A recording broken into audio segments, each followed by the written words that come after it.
നമസ്കാരം, welcome to radio Suna Bahrain sir. നമസ്കാരം. ഖത്തറിൽ ഒരുപാട് തവണ പോയിട്ടുണ്ട്, ഇപ്പൊ ബഹറിൽ ആദ്യമായിട്ടാണ്. പക്ഷെ നമ്മൾ ഇടയ്ക്കിടയ്ക്ക് ഇങ്ങനെ കണ്ടുപോകുന്നുണ്ട് അല്ലേ? തീർച്ചയായിട്ടും. ഞങ്ങള് ബഹറിൽ വന്നിട്ട് ഒരു 6 മാസം ആയിട്ടുള്ളൂ. പക്ഷെ നമുക്ക് ഷെഫ് പിള്ളയുടെ ഒരു റെസ്റ്റോറന്റ് ഉണ്ടെന്ന് കേൾക്കുമ്പോൾ ഒരു സമാധാനമുണ്ട്. കാര്യം നമുക്ക് ഇഷ്ടമുള്ളൊരു ഫുഡ് എന്തെങ്കിലും ഉണ്ടാകുമെന്നുള്ളത്.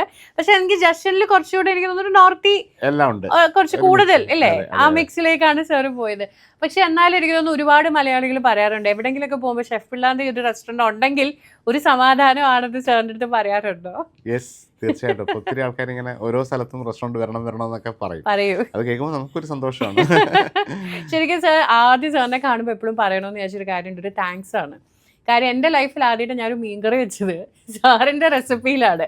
സാറ് വളരെ എളുപ്പത്തിൽ ഉണ്ടാക്കാവുന്ന രീതി, അതായത് കുക്കിംഗ് എളുപ്പത്തിലും ചെയ്യാമെന്ന് എനിക്ക് തോന്നുന്നു സാറിൻ്റെ വീഡിയോകൾ, അതിൽ സാറ് പറയുന്ന രീതിയും എല്ലാം കൊണ്ട് നമുക്കത് ഭയങ്കര എളുപ്പത്തിൽ ചെയ്യാൻ പറ്റുന്ന ഒരു കോൺഫിഡൻസ് ഒക്കെ വന്നു തുടങ്ങി.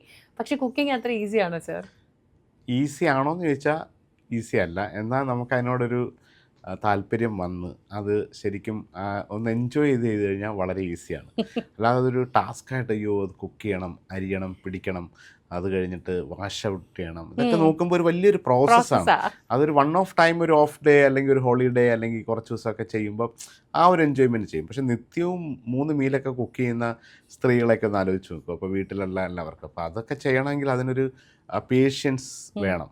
ശരിക്കും കൈപ്പുണ്യം എന്ന് പറയുന്നതിൻ്റെ വേറൊരു പദം ക്ഷമയെന്നാണ്. അതുകൊണ്ടാണ് നമ്മുടെ നാട്ടിൽ ക്ഷമയോടുകൂടി ഇത് ഉണ്ടാക്കാൻ പറ്റുന്നവർക്കാണ് കൃത്യമായിട്ട് നല്ല ഫുഡ് ഉണ്ടാവും. അല്ലാതെ നമ്മളിപ്പോൾ വേഗത്തിൽ ഉണ്ടാക്കി വളരെ ഇന്നിപ്പോൾ ഒരു ചിക്കൻ കറി ഉണ്ടാക്കണം, ചിക്കൻ എവിടെയെങ്കിലും ഒരു സൂപ്പർ മാർക്കറ്റിൽ നിന്ന് വാങ്ങിച്ചു, കട്ട് ചെയ്ത് കുറച്ച് ഓണിയൻ തക്കാളിയൊക്കെ ആക്കി എല്ലാം കൂടെ മിക്സ് ആൻഡ് മാച്ച് ആക്കി ഒരു മസാലയൊക്കെ റെഡിമെയ്ഡ് ഇട്ടാൽ ചിക്കൻ കറി ആവും.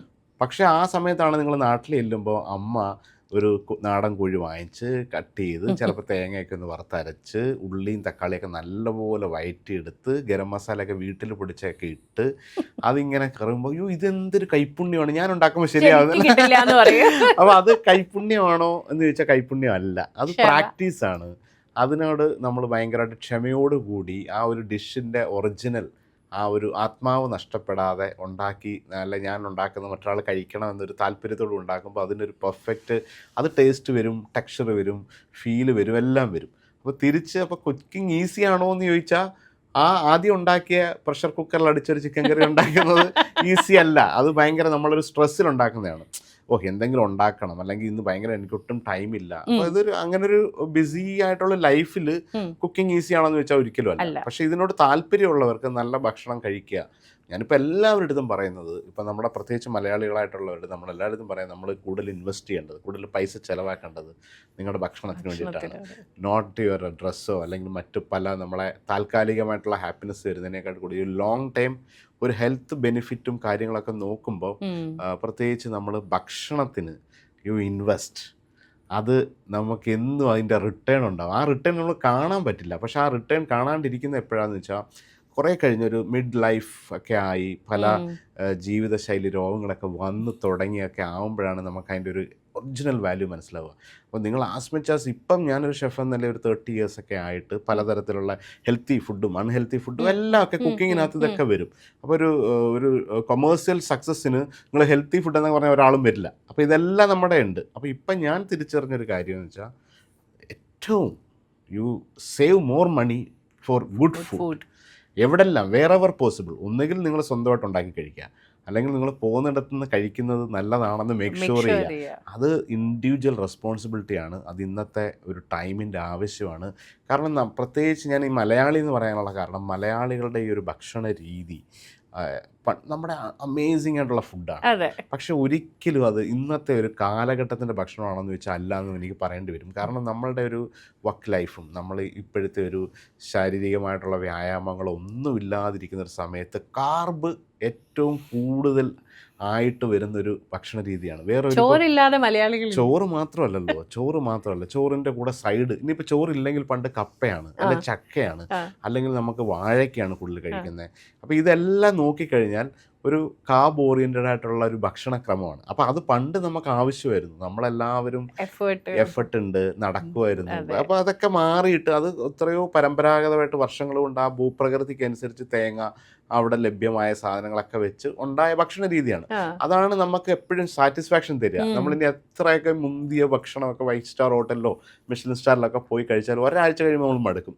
നമുക്ക് ബാക്ക് ടു റൂട്ടിൽ പോയി നമ്മുടെ അത് കഴിക്കണം. നമ്മുടെ ജീനിനകത്ത് അത് പരമ്പരാഗതമായിട്ട് അലിഞ്ഞു ചേർന്നതാണ്. തേങ്ങയും വെളിച്ചെണ്ണയും കുടംപുളിയും മീനും പച്ചക്കറിയും എരിവും പുളിയൊക്കെ ചേർന്ന ഒരു രീതി നമ്മുടെ ബ്രെയിനകത്തുണ്ട്. അതില്ലെങ്കിൽ നമുക്ക് ഡയറക്റ്റ്ലി ഓർ ഇൻഡയറക്റ്റ്ലി ഹാപ്പി ആവില്ല. സോ അപ്പോൾ ആ ഒരു രീതിയിലുള്ള ഭക്ഷണം നിങ്ങൾക്ക് കഴിക്കണമെങ്കിൽ നിങ്ങൾ ഒന്നെങ്കിൽ നിങ്ങളുടെ ശാരീരികമായിട്ട് നിങ്ങൾ അതിന് വേണ്ടിയിട്ട് തയ്യാറെടുക്കണം. നിങ്ങൾ ഇനി എൻ്റെ ഒരു അഭിപ്രായത്തിൽ you to take permission from your body.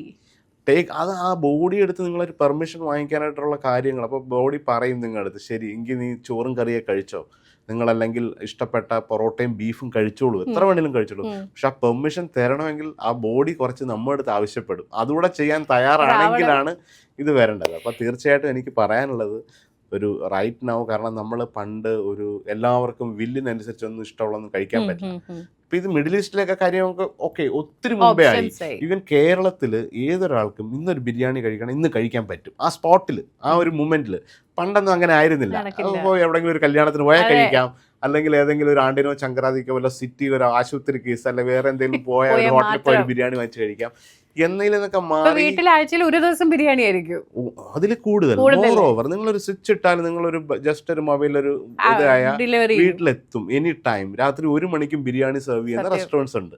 അപ്പോൾ ഈ ഫുഡൊക്കെ നമുക്കിങ്ങനെ ലഭ്യമായപ്പോൾ, സുലഭമായപ്പോൾ നമ്മൾ ഓവറായിട്ട് അത് കഴിക്കാൻ തുടങ്ങി. നമ്മുടെ ശരീരം അതനുസരിച്ചിട്ട് മാറുന്നു. അപ്പോൾ അതനുസരിച്ചിട്ടുള്ള പല ഈ ഡയബറ്റിക്കിൻ്റെ തന്നെ ഏറ്റവും വലിയൊരു സെൻട്രൽ ക്യാപിറ്റലായിട്ട് കേരളം എന്നല്ല മലയാളികൾ ഉള്ളിടത്ത് എല്ലായിടത്തും ഉണ്ടെന്നാണ് ഞാനിപ്പോൾ കുറേ കാണുമ്പോഴൊക്കെ അറിയാമല്ലോ. അപ്പോൾ അത് ഒരു വലിയൊരു ചോദ്യമായിട്ട് നിൽക്കുകയാണ്. അപ്പം തീർച്ചയായിട്ടും അത് അവരവരുടെ, ഇതൊരു സർക്കാരിനോ അല്ലെങ്കിൽ ഏതെങ്കിലും ഒരു ഓർഗനൈസേഷനോ ഒന്നും വന്ന് നമ്മളെ ചേഞ്ച് ചെയ്ത് തരുമെന്ന് വിചാരിക്കരുത്.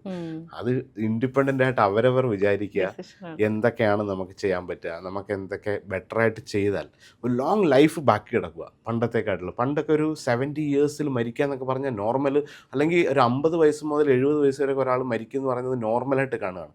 ഇനി ഇതിപ്പോൾ ടെക്നോളജി, മെഡിക്കൽ സയൻസ് എല്ലാം മാറി. മേ ബി ഒരു 100+ അല്ലെങ്കിൽ 120, ചിലപ്പോൾ സം ടൈംസ് ഒരു 10-20 വർഷം കഴിഞ്ഞാൽ നിങ്ങൾ ആവശ്യപ്പെടുമ്പോൾ മരിക്കുന്ന രീതിയിലൊക്കെ എത്തും. അപ്പോൾ ആ ഒരു ടൈമിലൊക്കെ പക്ഷേ ഇങ്ങനെ കഴിക്കാൻ പറ്റണമെന്നുണ്ടെങ്കിൽ വേറെ രീതിയിലാവണം. അല്ലെങ്കിൽ ടാബ്ലറ്റ്സ് ഒക്കെ വന്നു തുടങ്ങി ഭക്ഷണത്തിൻ്റെ, സദ്യയുടെ ടാബ്ലറ്റ്. അപ്പോൾ ഓക്കെ ഇന്ന് ഉച്ചയ്ക്ക് കപ്പയും മീൻകറിയും കഴിക്കണം, ഒരു ടാബ്ലറ്റ് എടുത്താൽ ആ ഫ്ലേവർ കിട്ടും. പക്ഷേ അങ്ങനെ കഴിക്കണം, കൈവച്ച് കുഴച്ചിച്ചിരി കപ്പയും മീൻകറിയും അല്ലെങ്കിൽ ഒരു ബീഫും പൊറോട്ടയും നല്ല അവിയലും മോരുകറിയും ഒക്കെ ആയിട്ട് സദ്യയായിട്ട് കഴിച്ച ആ ഫീല് മാറിയിട്ട് ഇങ്ങനെ ഒരു സ്പൂൺ ഫീഡ് ചെയ്യുന്ന ഒരു ഫുഡിലേക്ക് എത്തി 120 വർഷം ജീവിച്ചിരിക്കുന്നതാണോ നല്ലതെന്നൊക്കെ ആലോചിക്കേണ്ട സമയമാണ്. ലോകത്തൊരു ഷെഫ് ഇത്രയും ഓപ്പൺ ആയിട്ട് പറയുമെന്ന് എനിക്ക് തോന്നുന്നില്ല. കാര്യം ആസ് എ ഷെഫ്, ഒരു ഹോട്ടൽ ഓണർ, കാര്യങ്ങൾ എന്റേത് നടന്നു പോട്ടെ ചിന്തിക്കുമ്പോൾ ചിലപ്പോൾ ഇത്രയും പറയണമെന്നില്ല. But you really care for the health. അതുകൊണ്ട് 100%. കാരണം ഇത് അവര് ഇങ്ങനെ കെയർ, ആളുകൾ ജീവിച്ചിരുന്നാലൊക്കെ ഉള്ളൂ കച്ചവടം നടക്കും. അവരുണ്ടെങ്കിൽ വല്ലപ്പോഴും ഒരു തവണ നമ്മളെന്താ, ഞാനിത് കഴിക്കരുതെന്നല്ല പറയാം, കഴിക്കാം, പക്ഷെ കഴിക്കാൻ വേണ്ടിയിട്ട് നിങ്ങൾ തയ്യാറെടുക്കൂ. അല്ലാണ്ട് നമ്മളിപ്പോൾ അത് ഞാൻ റിയലിസ്റ്റിക് ആയിട്ട് മനസ്സിലായ നമ്മളാണ്. നമുക്കിതെല്ലാ ഭക്ഷണവും, നമുക്കിഷ്ടമുള്ള ഭക്ഷണം നമുക്കിഷ്ടമുള്ളത് മിസ് ചെയ്യുന്നത് എപ്പോഴും സ്ട്രെസ്സാണ്. അറിഞ്ഞോ അറിയാണ്ട്. ഇപ്പം നിങ്ങൾ വ്യായാമം ചെയ്യാനൊന്നും നമുക്ക് താല്പര്യം ഉണ്ടായിട്ടല്ല, ഫോർ ദ നീഡ്. ഇല്ല, ഒരു 1 hour മെനക്കെട്ട് ഓടണം ചാടണം എന്നൊക്കെ പറയാന്ന് പറയുന്നത് നമ്മുടെ ഓൺ. ഇപ്പം നിങ്ങൾ ചുമ്മാ ഇരുന്ന ഒരു റീല് കാണുക, ഒരു സിനിമ കാണുക, നമ്മൾ ഇഷ്ടപ്പെട്ട് ചെയ്യുന്നതാണ്. ഒരു പുസ്തകം വായിക്കുന്നവരാണ് വായിക്കുക.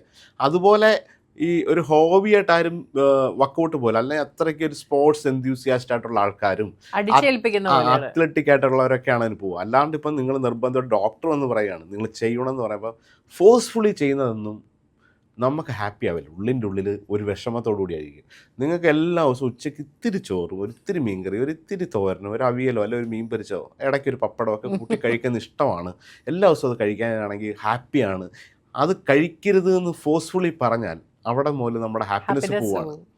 സോ ആ ഒരു സ്റ്റേജിലോട്ട് എത്താണ്ടിരിക്കണമെങ്കിൽ ഒന്നുകിൽ ഈ ഒരു സൈഡിൽ പോവുക, അല്ലെങ്കിൽ ആ സൈഡിൽ എത്തിയാൽ കംപ്ലീറ്റ് ഇതെല്ലാം അവോയ്ഡ് ചെയ്തിട്ട് വേറൊരു റീജിയനിലെ ഫുഡ്. ഇപ്പം നമ്മൾ നോക്കിയാൽ നമ്മൾ മലയാളികൾക്ക് സാലഡ് എന്ന് പറഞ്ഞൊരു ശീലമേ ഇല്ല.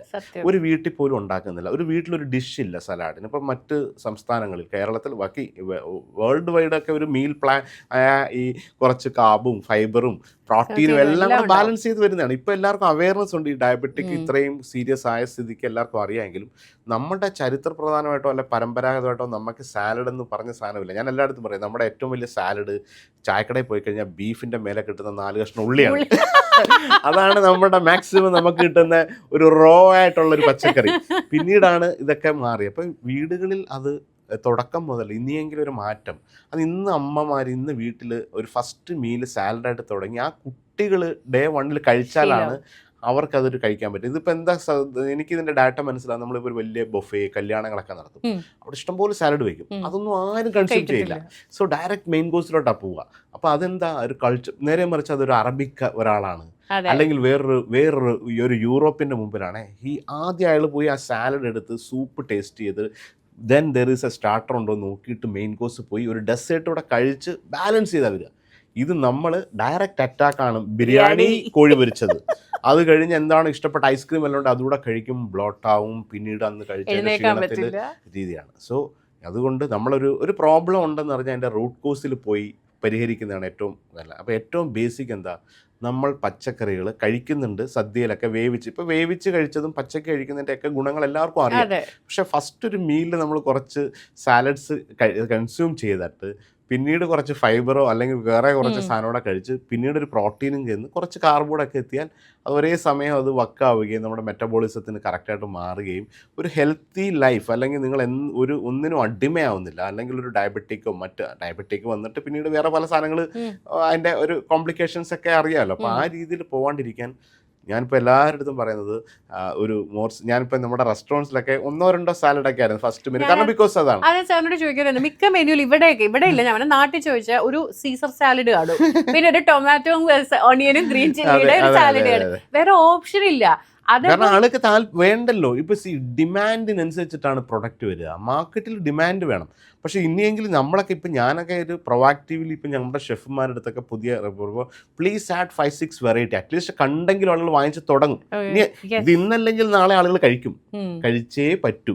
കാരണം ഇനി ഒറ്റയടിക്ക് നിങ്ങൾക്ക് പഴയ കാലത്ത് പോയി മണ്ണിൽ കളയ്ക്കാനൊന്നും പറ്റില്ല അല്ലേ, ഇനി കൃഷിയിടത്തിലോട്ടൊന്നും പോകാനൊന്നും പറ്റില്ല. അതൊന്നും ഇനി പ്രാക്ടിക്കലി പോസിബിളായ കാര്യങ്ങൾ ലോജിക്കലി ചിന്തിച്ചിട്ട് വേണം നമ്മൾ ചെയ്യാൻ. നമ്മുടെ പണ്ട് കാലത്തുള്ളൊരു ഒരുപാട് മണ്ണിൽ അധ്വാനിച്ച് പഴങ്കഞ്ഞിയും ഇത്രയും ചോറും കഴിച്ചിട്ടും പഴയ ഒരു 80-ലേക്ക് ഒരു വീഡിയോ കാസറ്റ് കണ്ടു കഴിഞ്ഞാൽ ഒരൊറ്റ കുടവേറില്ല. അപ്പോൾ ആ മനുഷ്യരുടെ കണക്കൊന്നും ഇനി പോകാൻ പറ്റില്ലല്ലോ. ഇനി ആകെയുള്ളത് എന്താ, ഇന്നത്തെ ലൈഫ് സ്റ്റൈലിൽ നമ്മളെ ഹാം ചെയ്യാത്ത രീതിയിലേക്ക് നമ്മൾ അഡാപ്റ്റ് ചെയ്യാനായിട്ട് ശ്രമിക്കുക എന്നുള്ളതാണ് ഏറ്റവും ബെസ്റ്റായിട്ടുള്ള കാര്യം. അപ്പോൾ അതിനകത്ത് വേണ്ടത് ഈ പറഞ്ഞ പോലെ മെനുവിലൊക്കെ ഞങ്ങളുടെ ഇപ്പം നമുക്ക് കുറച്ച് 1-2 സാലഡുകളൊക്കെയാണ്. കാരണം വെറുതെ മെനുവിൽ ആഡ് ചെയ്തിൻ്റെ മെനുവിന് ഇപ്പോൾ ഒരു ഗസ്റ്റ് 100 സീറ്റുള്ള റെസ്റ്റോറൻറ്റിൽ 300 പേര് വരുന്ന പ്രതീക്ഷയിൽ നമ്മളൊരു 10 സാലഡ് അല്ലെ ഡിഫറെൻറ്റ് വെറൈറ്റിയിൽ ഇതെല്ലാം വാങ്ങിച്ചു വെക്കണം. അറ്റ്ലീസ്റ്റ് ആളുകൾ വന്നാൽ കഴിക്കണ്ടേ. പക്ഷെ ഇത് വന്ന ആളുകൾ ഒരിക്കലും ഓർഡർ ചെയ്യില്ലെങ്കിൽ അല്ലെങ്കിൽ ഏതെങ്കിലും വെജിറ്റേറിയൻ വേറെ സ്റ്റാർട്ടേഴ്സ് ഒക്കെ കുറവാണെങ്കിൽ മാത്രം വാങ്ങിച്ച് കഴിക്കുന്ന ഒരു ഏർപ്പാടായിട്ട് മാറി. അല്ലെങ്കിൽ ഈ ഒരു ഗ്രീൻ സാലഡ് എന്ന് പറഞ്ഞൊരു കൺസെപ്റ്റ് ഏതെങ്കിലും റെസ്റ്റോറൻറ്റിൽ പോയാൽ ക്യാരറ്റും കുക്കുംബറും അതല്ലല്ലോ സാലഡ്. എത്രയോ മനോഹരമായിട്ടൊരു ഫുൾ മീലായിട്ട് മാറ്റാം. അപ്പോൾ നല്ല സാലഡ് നമ്മുടെ നാട്ടിൽ തന്നെ ലഭ്യമായ അല്ലെ മലയാളികൾക്ക് ഇഷ്ടപ്പെട്ട പച്ചക്കറികളൊക്കെ വെച്ചിട്ട് സുന്ദരമായ ഒരു സാലഡ് ഉണ്ടാക്കാം. അതിനകത്ത് നിങ്ങൾക്ക് ഇഷ്ടപ്പെട്ട പ്രോട്ടീൻസ് ഇപ്പോൾ ഏത് മീറ്റോ ഫിഷോ ചിക്കനോ പ്രോൺസോ ഇതൊക്കെ ഗ്രില്ല് ചെയ്തൊക്കെ മാറ്റി ഒരു മിക്സ് കഴിച്ചിട്ട് ഒരു ഏർലി ഡിന്നറൊക്കെ കഴിച്ചിട്ട് നിങ്ങൾ ഹെൽത്തി ആയിട്ട് ഇരുന്നാൽ നിങ്ങൾക്ക് ലഞ്ചിനൊക്കെ ലാവിഷായിട്ട് നിങ്ങൾക്ക് ഇഷ്ടപ്പെട്ട ഒരു സാധനം കഴിക്കാം. പക്ഷെ അതിലേക്ക് നമ്മുടെ മൈൻഡും നമ്മളും ഇതെല്ലാം ഒരു മൈൻഡ് സെറ്റാണ്. അപ്പോൾ ഞാൻ ഒത്തിരി ആൾക്കാരെയൊക്കെ ഇങ്ങനെ പല രാജ്യത്തുള്ളവരെ കാണുന്നതാണല്ലോ. അപ്പോൾ ഭക്ഷണമൊക്കെ ആയിട്ട് ബന്ധപ്പെട്ട് അപ്പോൾ ഇന്നാളെ ഒരു സ്ലൊവാക്കിയയിലുള്ള ഒരു ലേഡി ഷീസ് ആയുർവേദമൊക്കെ പ്രാക്ടീസ് ചെയ്യുന്നതാണ്. അപ്പോൾ അവർ ഇങ്ങനെ വന്നു. അപ്പോൾ 3-4 ദിവസം ഹോട്ടലുണ്ട്. അപ്പോൾ അവരെ ഞാനിങ്ങനെ ഒരു ബ്രേക്ക്ഫാസ്റ്റ് വന്ന് പരിചയപ്പെട്ടു. അത് കഴിഞ്ഞ് പിന്നെ അവരെ കണ്ടില്ല. പിന്നെ ഒരു നെക്സ്റ്റ് ഡേയിൽ ഉച്ച കഴിഞ്ഞിട്ടാണ് കണ്ടത് ഫുഡ്. അപ്പം ഞാൻ നിങ്ങൾ വെളിയിൽ പോയ ഭക്ഷണം കഴിക്കാൻ ബ്രേക്ക്ഫാസ്റ്റിന് കണ്ടു, ലഞ്ചിന് കണ്ടില്ല, ഡിന്നറിന് കണ്ടില്ല, നെക്സ്റ്റ് ഡേ ബ്രേക്ക്ഫാസ്റ്റ് കണ്ടില്ല, പിന്നത്തെ ലഞ്ച്. അപ്പോൾ അവർ പറയാണ് എനിക്ക് വിശക്കുമ്പോഴേ ഞാൻ കഴിക്കൂ. വിശക്കുമ്പോഴാണ് കഴിക്കേണ്ടത്. ബാക്കി അപ്പം ഞാൻ ചോദിച്ചു നമ്മളൊക്കെ 3 നേരം അതൊക്കെ നിങ്ങൾ ബ്രെയിനകത്ത് ഫീഡ് ചെയ്ത് വെച്ചേക്കുവാണ്. രാവിലെ ദോശയും പുട്ടും ഒക്കെ വേണം, ഉച്ചയ്ക്ക് ഇത് വേണം, വൈകിട്ട് 4 മണിക്ക് ചായ കുടിച്ചില്ലേ തലവേദന വരും, 7 മണിക്ക് ഡിന്നർ കഴിക്കണം. ഇത് നമ്മൾ ഫീഡ് ചെയ്ത് വെച്ച് അതിൻ്റെ ഒരു അടിമയായിട്ട് ഇങ്ങനെ പറയണം. എനിക്ക് വിശക്കുമ്പോൾ അവർ വളരെ ഹെൽത്തി ഒരു ഓൾഡ് ലേഡിയാണ്. അപ്പോൾ ഒരു മീല് ഒരു ബ്രേക്ക്ഫാസ്റ്റ് കഴിച്ചിട്ട് നെക്സ്റ്റ് ഡേ ലഞ്ചായിട്ടല്ല കഴിച്ചത്, അന്നേരമാണ് അവർക്ക് വിശന്നത്. അന്നേരം വിശന്നപ്പോൾ മാത്രം ആഹാരം അതൊക്കെ ഇപ്പം മൃഗങ്ങളെ ഹെൽത്തി ഓർ അൺഹെൽത്തി സർ? കാരണം അല്ല അത്രയും ഞാനതിനെ ഫാസ്റ്റിംഗ് അല്ല അത് അവർ വളരെ കറക്റ്റായിട്ട് പോകുന്ന ആളായിട്ട് പറയാണ്.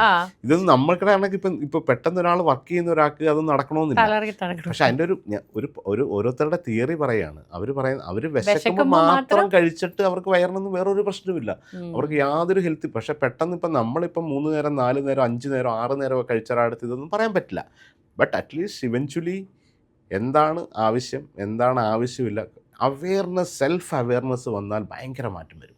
ഇപ്പം നമുക്കൊരു ഫിനാൻഷ്യൽ ക്രൈസിസ് വരുവാണ്, നിങ്ങൾക്കൊരു വലിയൊരു സാലറി ഉണ്ട്, പെട്ടെന്ന് ഒരു ലോൺ അല്ലെങ്കിൽ എന്തെങ്കിലും ഒരു ജോലി പോയി, അല്ലെങ്കിൽ എന്തെങ്കിലും പെട്ടെന്ന് ഒരു കടം വന്നു. അപ്പം ഒരു ഫിക്സ്ഡ് ഇൻകം ആണുള്ളത്. ആ ഫിക്സ്ഡ് ഇൻകം ഉള്ളപ്പോൾ നമ്മൾ എങ്ങനെയൊക്കെ ആയിരിക്കും ആക്ട് ചെയ്യുക, എങ്ങനെയൊക്കെ ചിലപ്പോൾ നമ്മൾ പലതും കട്ട് ചെയ്യും, പല ലക്ഷറീസ് സിനിമ ആഴ്ച കാണുന്നത് മാറ്റും. അപ്പോൾ കട്ട് ഷോട്ട് ചെയ്തിട്ട് നമ്മൾ എങ്ങനെയെങ്കിലും ആ ഒരു ഡെപ്റ്റിനെ ക്ലിയർ ചെയ്യാൻ വേണ്ടി പല ആക്ഷൻ എടുക്കും. പക്ഷെ അതൊന്നും നമ്മുടെ ബോഡിക്കുള്ളിൽ ചെയ്യില്ലല്ലോ. നിങ്ങൾക്കറിയാം, നിങ്ങൾക്ക് ഓൾറെഡി കാലറി ഡെഫിസിറ്റ് ഉണ്ട്, അല്ലെങ്കിൽ മറ്റു പല പ്രശ്നങ്ങളുണ്ട്. അപ്പോൾ അതിന് പക്ഷേ എന്നിട്ട് നമ്മൾ അതിൽ കോംപ്രമൈസ് ചെയ്യില്ല. നമ്മുടെ ആ ഹാപ്പിനെസ്, നമുക്ക് ഫുഡ് കഴിക്കുക എന്നുള്ള ആ ഒരു കോംപ്രമൈസ് ചെയ്യാൻ ആരും തയ്യാറല്ല. അപ്പോൾ അൺഫോർച്ചുനേറ്റ്ലി അങ്ങനെയൊക്കെയുള്ള കുറച്ച് കാര്യങ്ങളിലൊക്കെ മാറ്റം വന്നാൽ അറ്റ്ലീസ്റ്റ് 1 മീലെങ്കിലും നിങ്ങൾക്ക് ഇഷ്ടമുള്ള കഴിക്കാൻ പറ്റും ഇൻ ഫ്യൂച്ചർ. പിന്നെ എപ്പോഴും ഇതൊക്കെ ഒരു ഭയങ്കര കോംപ്ലിക്കേഷനിലൊക്കെ എത്തിയാലാണ് പിന്നെ തീരെ പ്രശ്നം. അപ്പോൾ ഒരു ഏർലി സ്റ്റേജ് അല്ലെങ്കിൽ ഒരു mid stage, any time come back ഉണ്ടല്ലോ, ചാൻസ് എനി ടൈം. അതിപ്പോൾ ഏത് വേഴ്സ് സിറ്റുവേഷനും നിങ്ങൾക്ക് 0 എത്താം, പിന്നെ -1 എത്താം. അറ്റ്ലീസ്റ്റ് -1 0 1 നിങ്ങൾ 10 ഏറ്റവും ടോപ്പിലെങ്കിൽ അറ്റ്ലീസ്റ്റ് 1, 2 എത്തുമല്ലോ. റീസ്റ്റാർട്ട് എനി ടൈം ഉണ്ടെന്നുള്ള അതൊരു നല്ലൊരു തോട്ടാണ്.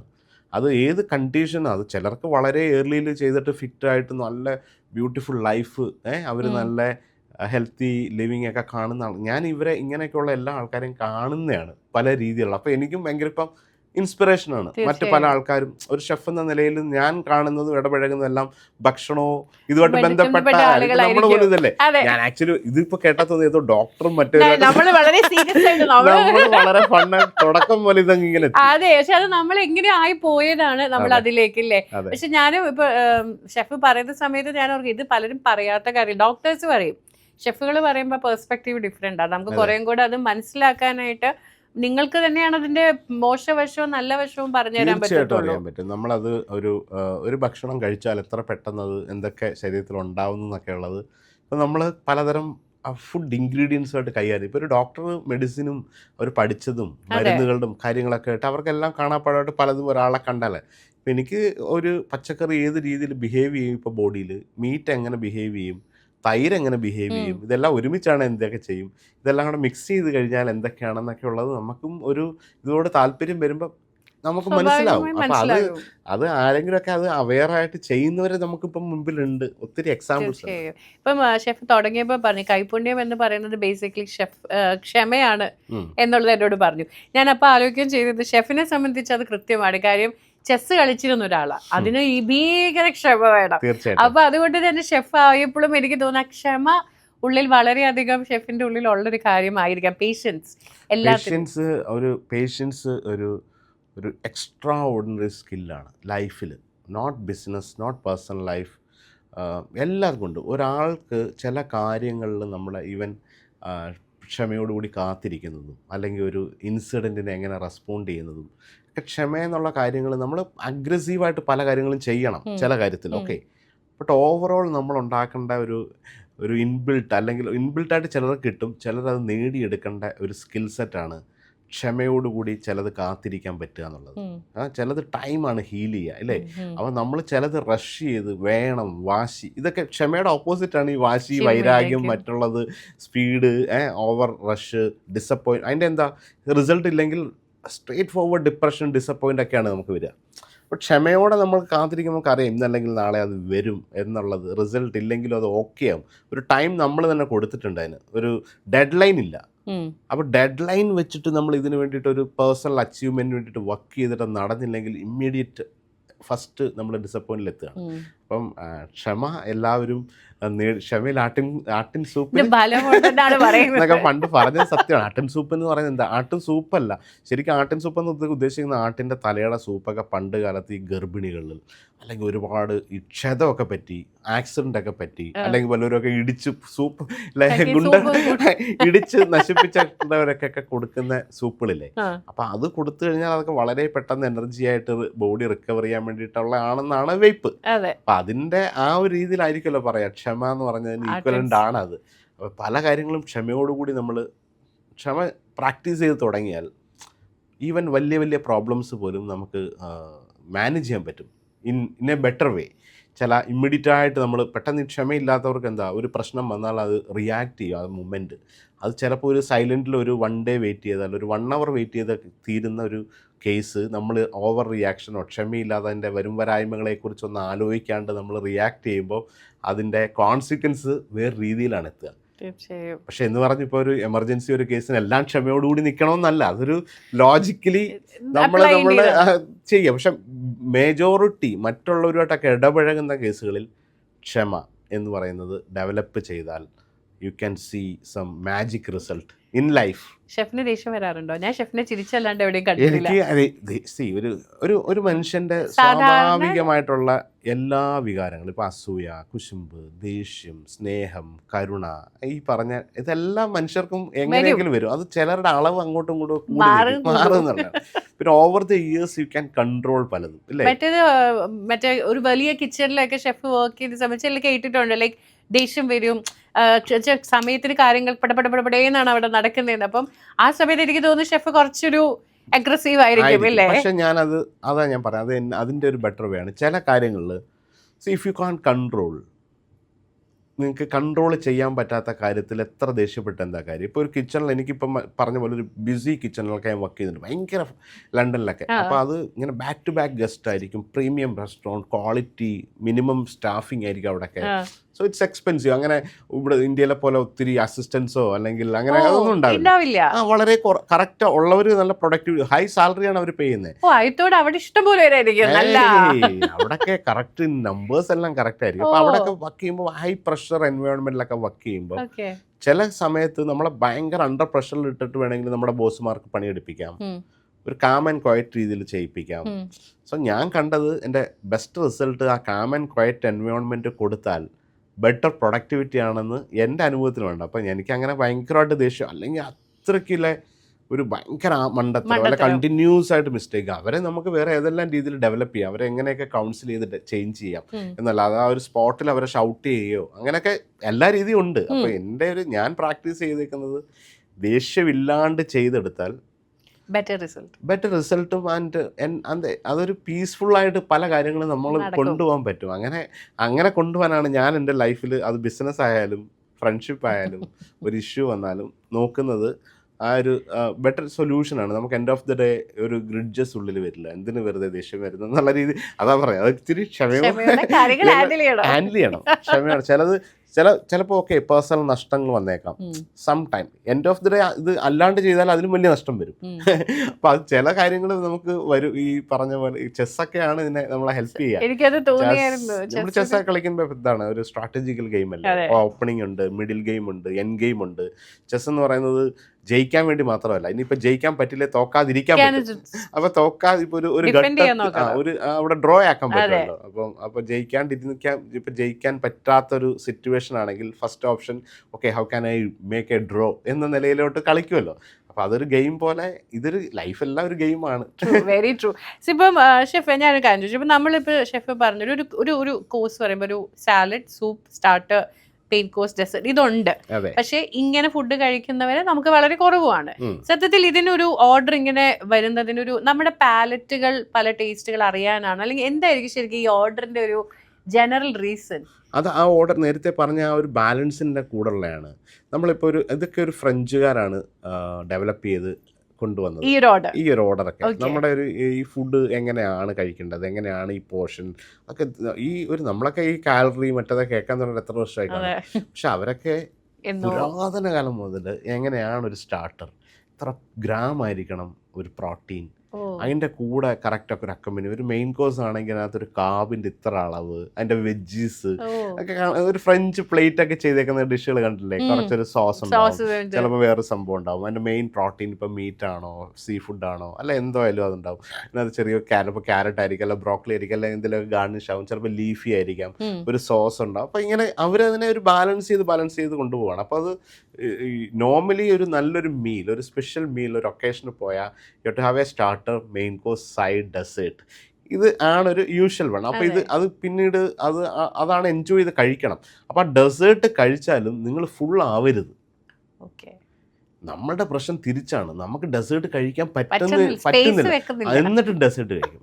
പക്ഷെ അവരുടെ ഒരു മീല്, ഒരു സ്റ്റാർട്ടർ, ഇത്ര ഒരു 40 ഗ്രാം ഓഫ് സ്റ്റാർട്ടറാണ് മീൽ കഴിക്കുക, ഒരു 180 ഗ്രാം ഓഫ് മെയിൻ കോഴ്സ് ആണ് കഴിക്കുക. അതിൻ്റെ കൂടെയുള്ള കറക്റ്റ് അതിന് കഴിക്കാൻ പറ്റിയൊരു സൈഡ് ഉണ്ടാവും. Then you can have a nice dessert to end. ആ ഡെസേർട്ട് കഴിച്ച് ഒരു 2 hours ടൈമാണ് ഒരു നല്ലൊരു ഡിന്നർ എന്ന് പറയുക. അപ്പോൾ ഈ 2 മണിക്കൂർ കൊണ്ട് നമ്മളിത് കൺസ്യൂം ചെയ്ത് may be they have A wine, may be A drink, അല്ലെങ്കിൽ ഇനി ഇതെല്ലാം കൂടെ ചേർന്ന് ആ 2 hours മിനിമം ടൈമിൽ ഒരു നല്ലൊരു ഡൈനിങ് ചെയ്ത് കഴിയുമ്പം നിങ്ങൾ ഇത് ഫുള്ളായിട്ട് നടക്കാൻ പറ്റാത്തല്ല, എങ്ങനെയെങ്കിലും ഒന്ന് കിടന്നാൽ മതി എന്ന രീതിയിലാവില്ല. അതാണ് ശരിക്കും എൻ്റെ ഒരു പ്രോസസ്സ്. അപ്പോൾ അത് നമുക്കത് അൺഫോർച്ചുനേറ്റ്ലി നമ്മുടെ ശൈലി അതല്ല, നമ്മളത് വേറൊരു ശൈലിയാണ്. നമ്മുടെ അതിനകത്തുള്ള ഗുണങ്ങൾ വേറെ ഉണ്ട്, അതേപോലെ ദോഷങ്ങളും ഉണ്ടാവും. പക്ഷെ മറ്റതിനകത്ത് ഞാൻ ഇപ്പം കാണുമ്പം വളരെ കുറവ് ദോഷങ്ങളേ ഉള്ളൂ, കൂടുതൽ ഗുണങ്ങളാണ് ആ ഒരു രീതി അവലംബിച്ച്.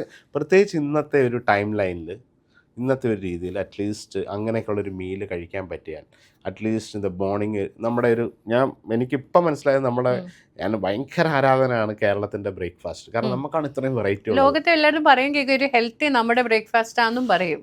എങ്ങനെ? കാരണം സ്റ്റീംഡ് ആണ്, ദോശയും ഇഡ്ഡലി നല്ലതാണ് എന്നൊക്കെ പറയുമ്പോൾ അതെല്ലാം ഒക്കെയാണ് പക്ഷെ ഇതിൻ്റെ ഓവറോൾ ഒരു ഫുൾ പാക്കേജിൽ എടുക്കുമ്പോൾ നമുക്കൊരു ഡിഷായിട്ട് എടുത്താൽ ഇതെല്ലാം വൺ ഓഫ് ദി ബെസ്റ്റ് ആണ്. ഞാൻ വേറെ ഒരു കൺട്രിക്കോ വേറൊരു റീജിയനോ ഇത്രയും വെറൈറ്റി ഇല്ല. നമുക്ക് മലയാളികൾക്ക് വേണമെങ്കിൽ ഒരു 70 ദിവസം തുടർച്ചയായിട്ട് വ്യത്യാസമുള്ള ബ്രേക്ക്ഫാസ്റ്റ് കഴിക്കാം. ബാക്കിയുള്ളത് ഇപ്പോൾ ഒരു നോർത്ത് ഇന്ത്യയിൽ കുറേ ഡിഫറെൻറ്റ് പറോട്ടാസ്, അരിപൊളി സ്റ്റഫ്, അല്ലെങ്കിൽ പോഹ, അല്ലെങ്കിൽ അങ്ങനെയൊക്കെയുള്ള സാധനമാണ്. ഇപ്പോൾ ഒരു യൂറോപ്പിലേക്ക് പോയി കഴിഞ്ഞാൽ നമുക്ക് അറിയാം എന്താണ് എല്ലാ ഹോട്ടലിലും ഒരു ഒറ്റ സ്റ്റൈലാണ് ഇല്ലേ? ഒരു സോസേജ് ഉണ്ടാവാം, ഒരു ബേക്ക് ബീൻസ് ഉണ്ടാവും, ഒരു ഗ്രിൽ ടൊമാറ്റോ, അത് ഓംലെറ്റ്. അപ്പോൾ ആ ഒരു കോംബോ ആണ്. പക്ഷേ നിങ്ങൾ ഇനി അരിപ്പലഹാരങ്ങളുടെ ഒരു കോമ്പിനേഷൻ, ഇപ്പം പുട്ട് ഇന്ന് കഴിക്കുകയാണ്, അത് ഗോതമ്പ് പുട്ടോ അരിപ്പുട്ടോ അല്ലെങ്കിൽ റാഗിയുടെ പുട്ടോ, അതിൻ്റെ ഒരു ഓപ്ഷൻ ഓഫ് കറീസ് വെച്ചിട്ട് നിങ്ങൾക്ക് എത്ര വെറൈറ്റിയിൽ എത്ര ദിവസം മാറാം. ദോശ, ഇഡ്ഡലി, പിന്നെ അപ്പം, പുട്ട്, ഇടിയപ്പം, അങ്ങനെ വെറൈറ്റികൾ, ഓട്ടട മുതൽ മറ്റു കുറേ സാധനങ്ങൾ. അപ്പോൾ ഇത് വെച്ച് നോക്കിയാൽ ഇത്രയും ഗ്രേറ്റ് ആയിട്ടുള്ളൊരു ഓപ്ഷൻസ് ആണ് നമുക്ക്. പക്ഷെ ഇപ്പോൾ ഇത് രാവിലെ 2 ഇഡ്ഡലിയും ഒരു ഇത്തിരി ചമ്മന്തിയും കഴിച്ചു പോകുന്ന ആൾക്കാരാണ്. അവർക്കൊരു ആക്ച്വലി അതൊരു ബാലൻസ് മീലാണോ എന്ന് ചോദിച്ചാൽ അല്ല. നമുക്കൊരിക്കലും ഇഡ്ഡലിക്ക് മുമ്പ് നിങ്ങൾക്കൊരു രാവിലെ ഒരു ഹെൽത്തി ബ്രേക്ക്ഫാസ്റ്റ് എന്ന നിലയിൽ അല്ല ഒരു ഇഡ്ഡലി കഴിക്കണം, എന്നിട്ട് കുറച്ച് അതിൻ്റെ കൂടെ 2 എഗ്ഗ് മുട്ട പുഴുങ്ങിയത്. പക്ഷെ അതൊന്നും നമ്മുടെ ശീലമല്ല. നമുക്ക് അത് രണ്ടുകൂടെ ഒരു കോമ്പിനേഷൻ ആയിട്ട് രാവിലെ. അപ്പോൾ അതിന് മുമ്പ് നിങ്ങൾ മേ ബി എന്തെങ്കിലും നല്ലൊരു വീണ്ടും അഗെയിൻ ഒരു സാലഡ് കഴിച്ച് ഒരു 2 ഇഡ്ഡലിയും നല്ല കഷ്ണങ്ങളൊക്കെ ഉള്ള മോർ ഫൈബർ കണ്ടക്റ്റുള്ള നല്ലൊരു സാമ്പാർ കൂട്ടി കഴിക്കും. ഇപ്പോൾ ഒരു വെറുതെ കോക്കനട്ട് ചമ്മന്തി നല്ല രുചിയാണ്, ലൂസായിട്ട് തേങ്ങ അരച്ച് ചുവന്നുള്ളി മുളക് പൊടിയൊക്കെ ഇട്ട് അരച്ചിട്ട് കടുകും അതിൻ്റെ ആ സ്മെല്ലിൽ തന്നെ നമുക്കൊരു 8 ഇഡ്ഡലി കഴിക്കാൻ പറ്റും. ബട്ട് ആക്ച്വലി നമ്മൾ കുറേ കാർബ് ബോഡിയിൽ ഫില്ല് ചെയ്യുന്നതല്ലാണ്ട് ഒരു ഗുണവും ഇല്ല, ഇല്ലേ? പക്ഷെ എന്നാൽ രുചിയുടെ കാര്യത്തിലോ എൻ്റെ ഏറ്റവും ഫേവറേറ്റാണ്. എനിക്ക് നല്ല ലൂസ് ചമ്മന്തി എന്നാൽ വേണമെങ്കിൽ ഒരു 20 ഇഡ്ഡലിയൊക്കെ കഴിക്കുമായിരുന്നു. ഇപ്പോൾ ഒരു പക്ഷേ ഞാൻ കഴിക്കില്ല. അപ്പോൾ നമുക്ക് കുറച്ചുകൂടെ അപ്പോൾ ഒരു മേ ബി 1 or 2 കഴിക്കാം. ദോശയായാലും ഇപ്പോൾ ഒരു അപ്പവും മുട്ടക്കറിയും, ഓക്കെ, അതൊക്കെ നമ്മുടെ എവർ ടൈം ഫേവറേറ്റാണ്. നല്ലൊരു മുട്ട റോസ്റ്റും താറാമുട്ടയൊക്കെ ആണെങ്കിൽ നല്ല കപ്പിയൊക്കെ കാച്ചിയ അപ്പമൊക്കെ ചുട്ട് മുമ്പിൽ നമ്മളെ നമ്പേഴ്സ് അറിയില്ല എത്ര കഴിക്കാൻ പറ്റുമെന്നുള്ളത്. ആ രീതിയിലുള്ള രുചിയുള്ള വേറൊരു രാജ്യത്തെ ഫുഡ് അങ്ങനെ കഴിക്കാൻ പറ്റില്ല. ഒരു പരിധിയായ നമുക്ക് പിന്നെ ഒരു ചെടുപ്പാണ്. പിന്നെ അത്ര രുചിയാണെങ്കിലും ഇപ്പോൾ അവരുടെ ആ ഒരു ബ്രേക്ക്ഫാസ്റ്റ്, ഒരു സോസേജും ഒരു ഓംലെറ്റും ഒരു ബേക്ക് ബീൻസ് കഴിച്ചാൽ നമ്മൾ കഴിക്കും, ഓക്കെ, ഹാപ്പി. ഒരു എക്സ്ട്രാ ഒരു സോസേജ് കൂടെ കഴിക്കണോ, ഇത്തിരിയുടെ ബീൻസ് കഴിക്കണമെന്നില്ല. നേരെ മറിച്ച് അപ്പം ചുട്ട് തന്നുകൊണ്ടിരുന്നാൽ ഒരു 4 എണ്ണം കഴിച്ചാൽ ഫില്ലായാൽ അടുത്ത 4 എണ്ണത്തിലൂടെ നമ്മൾ സ്പേസ് ഓട്ടോമാറ്റിക് ഉണ്ടാകും. ബിക്കോസ് അത് രുചിയാണ് അവിടെ. നമ്മൾ കൂടുതൽ ടേസ്റ്റിൽ നമ്മുടെ സ്പൈസസ് അങ്ങനെയാണ്, വേറെ ആരും അങ്ങനെ ചെയ്യുന്നില്ല. ഇത്രയും സുഗന്ധദ്രവ്യങ്ങളല്ലേ അതിനകത്ത് ചേരുന്നത്. ഇപ്പോൾ ഏലക്കയായാലും പട്ടയായാലും ഗ്രാമ്പു ആയാലും പെരുംജീരകമായാലും ഇതൊക്കെ ചേർന്നതിൻ്റെ ഒരു മാജിക് ഓഫ് അത് ആരോമ നമ്മുടെ മുമ്പിൽ എത്തുമ്പോൾ, മറ്റത് സോൾട്ട് ആൻഡ് പെപ്പറിനകത്ത് വേറെ കുറേ സാധനങ്ങളൊക്കെ ആകുമ്പോൾ അത് അതിൻ്റെ ഒരു വ്യത്യാസം അറിയാമല്ലോ. ഡെഫിനറ്റ്ലി. ഇപ്പം ഷെഫ് മാസ്റ്റർ ഷെഫിൽ പോയപ്പോൾ ഞാൻ ജീവിതത്തിൽ ടി വിയിൽ മാസ്റ്റർ ഷെഫൊക്കെ വന്നപ്പോഴാണ് ഇത്രയധികം ക്രൈസിസിൽ ഫുഡ് ഉണ്ടാക്കുന്നതും പ്ലേറ്റിങ്ങിൻ്റെ ഇമ്പോർട്ടൻസും അല്ലെങ്കിൽ ഒരുപാട് കാര്യങ്ങൾ ഈ സൂസ് ഷെഫ് എന്താണെന്നുള്ളതും അല്ലെങ്കിൽ അങ്ങനെ ഒരുപാട് ടേംസും സോസുകളുടെ പേരുകളൊക്കെ പഠിക്കുന്നത് ഇതിൽ കണ്ടപ്പോഴായിരുന്നു. ശരിക്കും ഷെഫിന് പേഴ്സണലി അതിൽ പാർട്ടിസിപ്പേറ്റ് ചെയ്തത് കൊണ്ടുണ്ടായ ഒരു വലിയ ചേഞ്ച്, പോപ്പുലാരിറ്റി അല്ലാതെ ലേണിംഗ് ആസ്പെക്ട്സിൽ ശരിക്കും എന്താ തോന്നിയേക്കുന്നത് ഇപ്പൊ നോക്കുമ്പോ? പോപ്പുലാരിറ്റി ഒരു അതാണ്. പിന്നെ എന്ന് വെച്ചാൽ അതൊരു പറഞ്ഞ പോലെ ഒരു വലിയൊരു ഇന്റർനാഷണൽ ലെവലിലുള്ള കുക്കിംഗ് കോമ്പറ്റീഷനകത്ത് എൻട്രി ചെയ്യാന്ന് പറയുന്നത് അത് വലിയൊരു പ്രോസസ് അല്ലേ. അപ്പൊ അത് ഈസി ആയിട്ട് ജസ്റ്റ് ഒരു അപ്ലൈ ചെയ്താൽ കിട്ടുന്ന ഒരു സംഭവം. അന്ന് ഷെഫ് ട്രൈ ചെയ്ത് അവര് ഇതിന് ഓഡിഷന് കൊണ്ടുപോയി ഫുഡ് ചെയ്തായിരുന്നു. ഓഡിഷന് വേറെ ആയിരുന്നു, പക്ഷേ ഷോയ്ക്കകത്ത് എൻ്റെ സിഗ്നേച്ചർ ഡിഷായിട്ട് ഉരുളക്കിഴങ്ങ്, നമ്മുടെ ഈ മസാല ദോശക്കകത്ത് ഉരുളക്കിഴങ്ങ് ഇല്ലേ, അപ്പോൾ അതുപോലൊരു കേക്ക്, പൊട്ടറ്റോടെ ഒരു കേക്ക് ഉണ്ടാക്കിയിട്ട് അതിൻ്റെ മേലെ ഗ്രില്ല് ചെയ്ത ഒരു ഫിഷ്, സാൾട്ട് ആൻഡ് പെപ്പർ, പിന്നെ ആ പൊട്ടറ്റോയുടെ അടിയിൽ നമ്മുടെ അയലയും മാങ്ങയും കൂടി ഇട്ടൊരു മീനിൻ്റെ കറിയുടെ ചാറ് മാത്രം അരിച്ചെടുത്ത്, സോ ദ സോസ് ഒരു പിങ്ക് കളർ സോസ് ഒരു ബൗളിനകത്ത്, അതിൻ്റെ മേലെ ഒരു cake, potato cake, masala dosa പോലെ ഉരുളക്കിഴങ്ങൊക്കെ വേവിച്ച് നല്ലപോലെ ചതച്ച് മാഷ് ചെയ്ത് കടുകും ഇതൊക്കെ താളിച്ച് പൊട്ടിച്ചിട്ട് നല്ലപോലെ ബട്ടറിൽ സോട്ട് ചെയ്തിട്ട് ഒരു കേക്ക് പോലെ ഉണ്ടാക്കിയിട്ട് ആ സോസ് മീൻകറി അയലയും മാങ്ങയും കൂടെ ഇട്ട് കറി വെച്ചിട്ട് അത് അരിച്ച് മീന് മാങ്ങ എല്ലാം കളഞ്ഞിട്ട് നല്ല സ്മൂത്ത് ആയിട്ടൊരു സോസ്, അത് കഴിക്കുമ്പോൾ നല്ല പുളിയുള്ള നല്ല മീൻകറിയുടെ ഫ്ലേവറാണ്. ആ സോസിൻ്റെ മേലെ കേക്ക് വെച്ചിട്ട് ഒരു സാൾട്ട് ആൻഡ് പെപ്പർ ബട്ടറിലിട്ട് ഗ്രില്ല് ചെയ്തൊരു ഫിഷ്, അതിൻ്റെ മേലെ സീവീഡ് അറിയാമല്ലോ കേട്ടല്ലേ, അത് സാംഫെയർ ആയിരുന്നു. സാംഫെയർ എന്ന് പറയുന്ന സീവീഡ് വെച്ചിട്ട് പച്ചടി, അപ്പോൾ അത് ഫൈനലി ചോപ്പ് ചെയ്തിട്ട് നല്ല കട്ട തൈരിനകത്ത് വെച്ചിട്ട് അത് കായവും ഇതൊക്കെ വെച്ച് താളിച്ചിട്ട് ഒരു സ്പൂണിൽ നല്ല കട്ട തൈരാകുമ്പോൾ അങ്ങനെ ലൂസ് പച്ചടിയല്ല, ഒരു കെനൽ പോലെ ഉണ്ടാക്കി ആ ഫിഷിന്റെ മേലെ വെച്ചിട്ട് ഒരു ഫ്രൈഡ് കറിവേപ്പില വെച്ച് കുത്തിയൊരു ഡിഷ്. അതാണ് പക്ഷെ അത് ആ സമയത്ത് ഇൻവെന്റ് ചെയ്തെടുക്കുന്നതാണോ? അത് നമുക്ക് നേരത്തെ നമുക്ക് ഐഡിയ ഉണ്ടല്ലോ അവിടെ പോകുമ്പോൾ എന്തൊക്കെ കുക്ക് ചെയ്യാവുന്നത്. അതെ, പക്ഷെ എന്നാലും ഇങ്ങനെ ഒരു കോമ്പിനേഷൻ ഷെഫ് ആ സമയത്ത് ഇരുന്ന് ചെയ്തെടുക്കുന്നതാണല്ലോ. അത് നമ്മുടെ ബ്രെയിനകത്ത് നമ്മളിപ്പോൾ അവിടെ ചെല്ലുമ്പോൾ നമ്മുടെ ബെസ്റ്റ് എന്തെങ്കിലും ചെയ്യണമെന്നുള്ളൊരു തോട്ട്. കാര്യം എന്ന് വെച്ചാൽ ഉരുളക്കിഴങ്ങും വാഷ് വെച്ചൊരു കേക്ക് ഉണ്ടാക്കുക, അടിയിലൊരു മീൻ കറി, അതിന്റെ മുകളിൽ ഇതൊന്നും നോർമൽ കോമ്പിനേഷൻസ് അല്ലല്ലോ.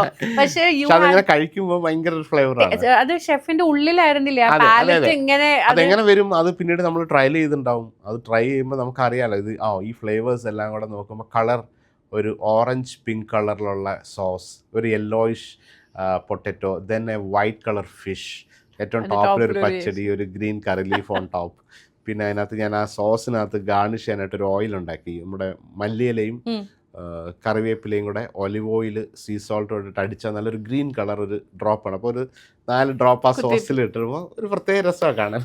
ഷെഫ് ഇത് എവിടെയെങ്കിലും നമ്മുടെ ഏതെങ്കിലും റെസ്റ്റോറൻറ്റ്സിലേക്ക് റെസ്റ്റോറൻറ്റിലൊക്കെ വന്നിട്ടുണ്ട്, നമ്മുടെ റെസ്റ്റോറൻറ്റ്സിലേക്ക് ഇടാറുണ്ട്. ശരിക്കും ഇങ്ങനത്തെ കൈൻഡ് ഓഫ് കോമ്പിനേഷൻ സാധാരണ ആളുകൾക്ക് ഇവിടെ നമ്മളിപ്പോൾ മലയാളികളാണെങ്കിൽ ട്രൈ ചെയ്യാൻ കുറച്ചും കൂടെ ഇഷ്ടമുള്ളവരാണോ? Yes, now days is completely ഇപ്പോഴത്തെ ഒരു തലമുറ, നമ്മളിപ്പോൾ ഈ ജെൻസി എന്ന് പറഞ്ഞൊരു തലമുറ അല്ലെങ്കിൽ അതിന് ശേഷമുള്ളവർക്ക് അവർക്ക് പുതുമയുള്ള ഭക്ഷണങ്ങൾ കഴിക്കാനാണ് താല്പര്യം. അവർക്ക് നമ്മുടെ പഴയ ഒരു 80s 90s കിഡ്സ് എന്ന് പറയുന്നതിന് തൊട്ട് മുമ്പുള്ള ജനറേഷന് ക്വാണ്ടിറ്റിയാണ്. രണ്ടുപേരുടെയും ഡിഫറൻസ് ഞാനിപ്പോൾ എൻ്റെ ഒരു 10-20 റെസ്റ്റോറൻറ്റ് ചെയ്ത അനുഭവത്തിൽ എത്രയോ ലക്ഷക്കണക്കിന് ആൾക്കാർ ഞാൻ ഈ 4-5 വർഷം കൊണ്ട് ഫീഡ് ചെയ്തിട്ടുണ്ട്. അപ്പോൾ അതിൻ്റെ ഒരു ഡാറ്റയിൽ എനിക്ക് മനസ്സിലായൊരു കാര്യം, ഒരു 2000 താഴോട്ടുള്ള ആൾക്കാർക്ക് quantity is there first choice.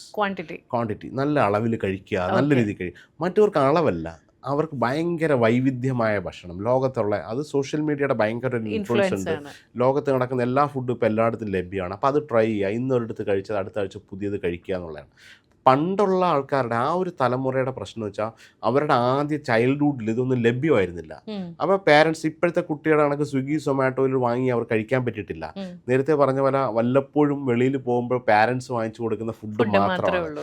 ഇന്നൊരു 7ാം ക്ലാസ്സുകാരനും 8ാം ക്ലാസ്സുകാരനും സ്കൂളിൽ പോകുമ്പോൾ ഒരു പോക്കറ്റ് മണി സേവ് ചെയ്തിട്ട് നേരെ പോയി ബർഗർ വാങ്ങിച്ച് കഴിക്കാൻ പറ്റും. അന്ന് വാങ്ങിക്കാൻ പറ്റും ഒരു നാരങ്ങ മുട്ടായിയോ അല്ലെങ്കിൽ നാരങ്ങ ഉള്ള ഒരു പപ്സോ വാങ്ങിക്കുകയാണ് അവരുടെ ലക്ഷ്യം.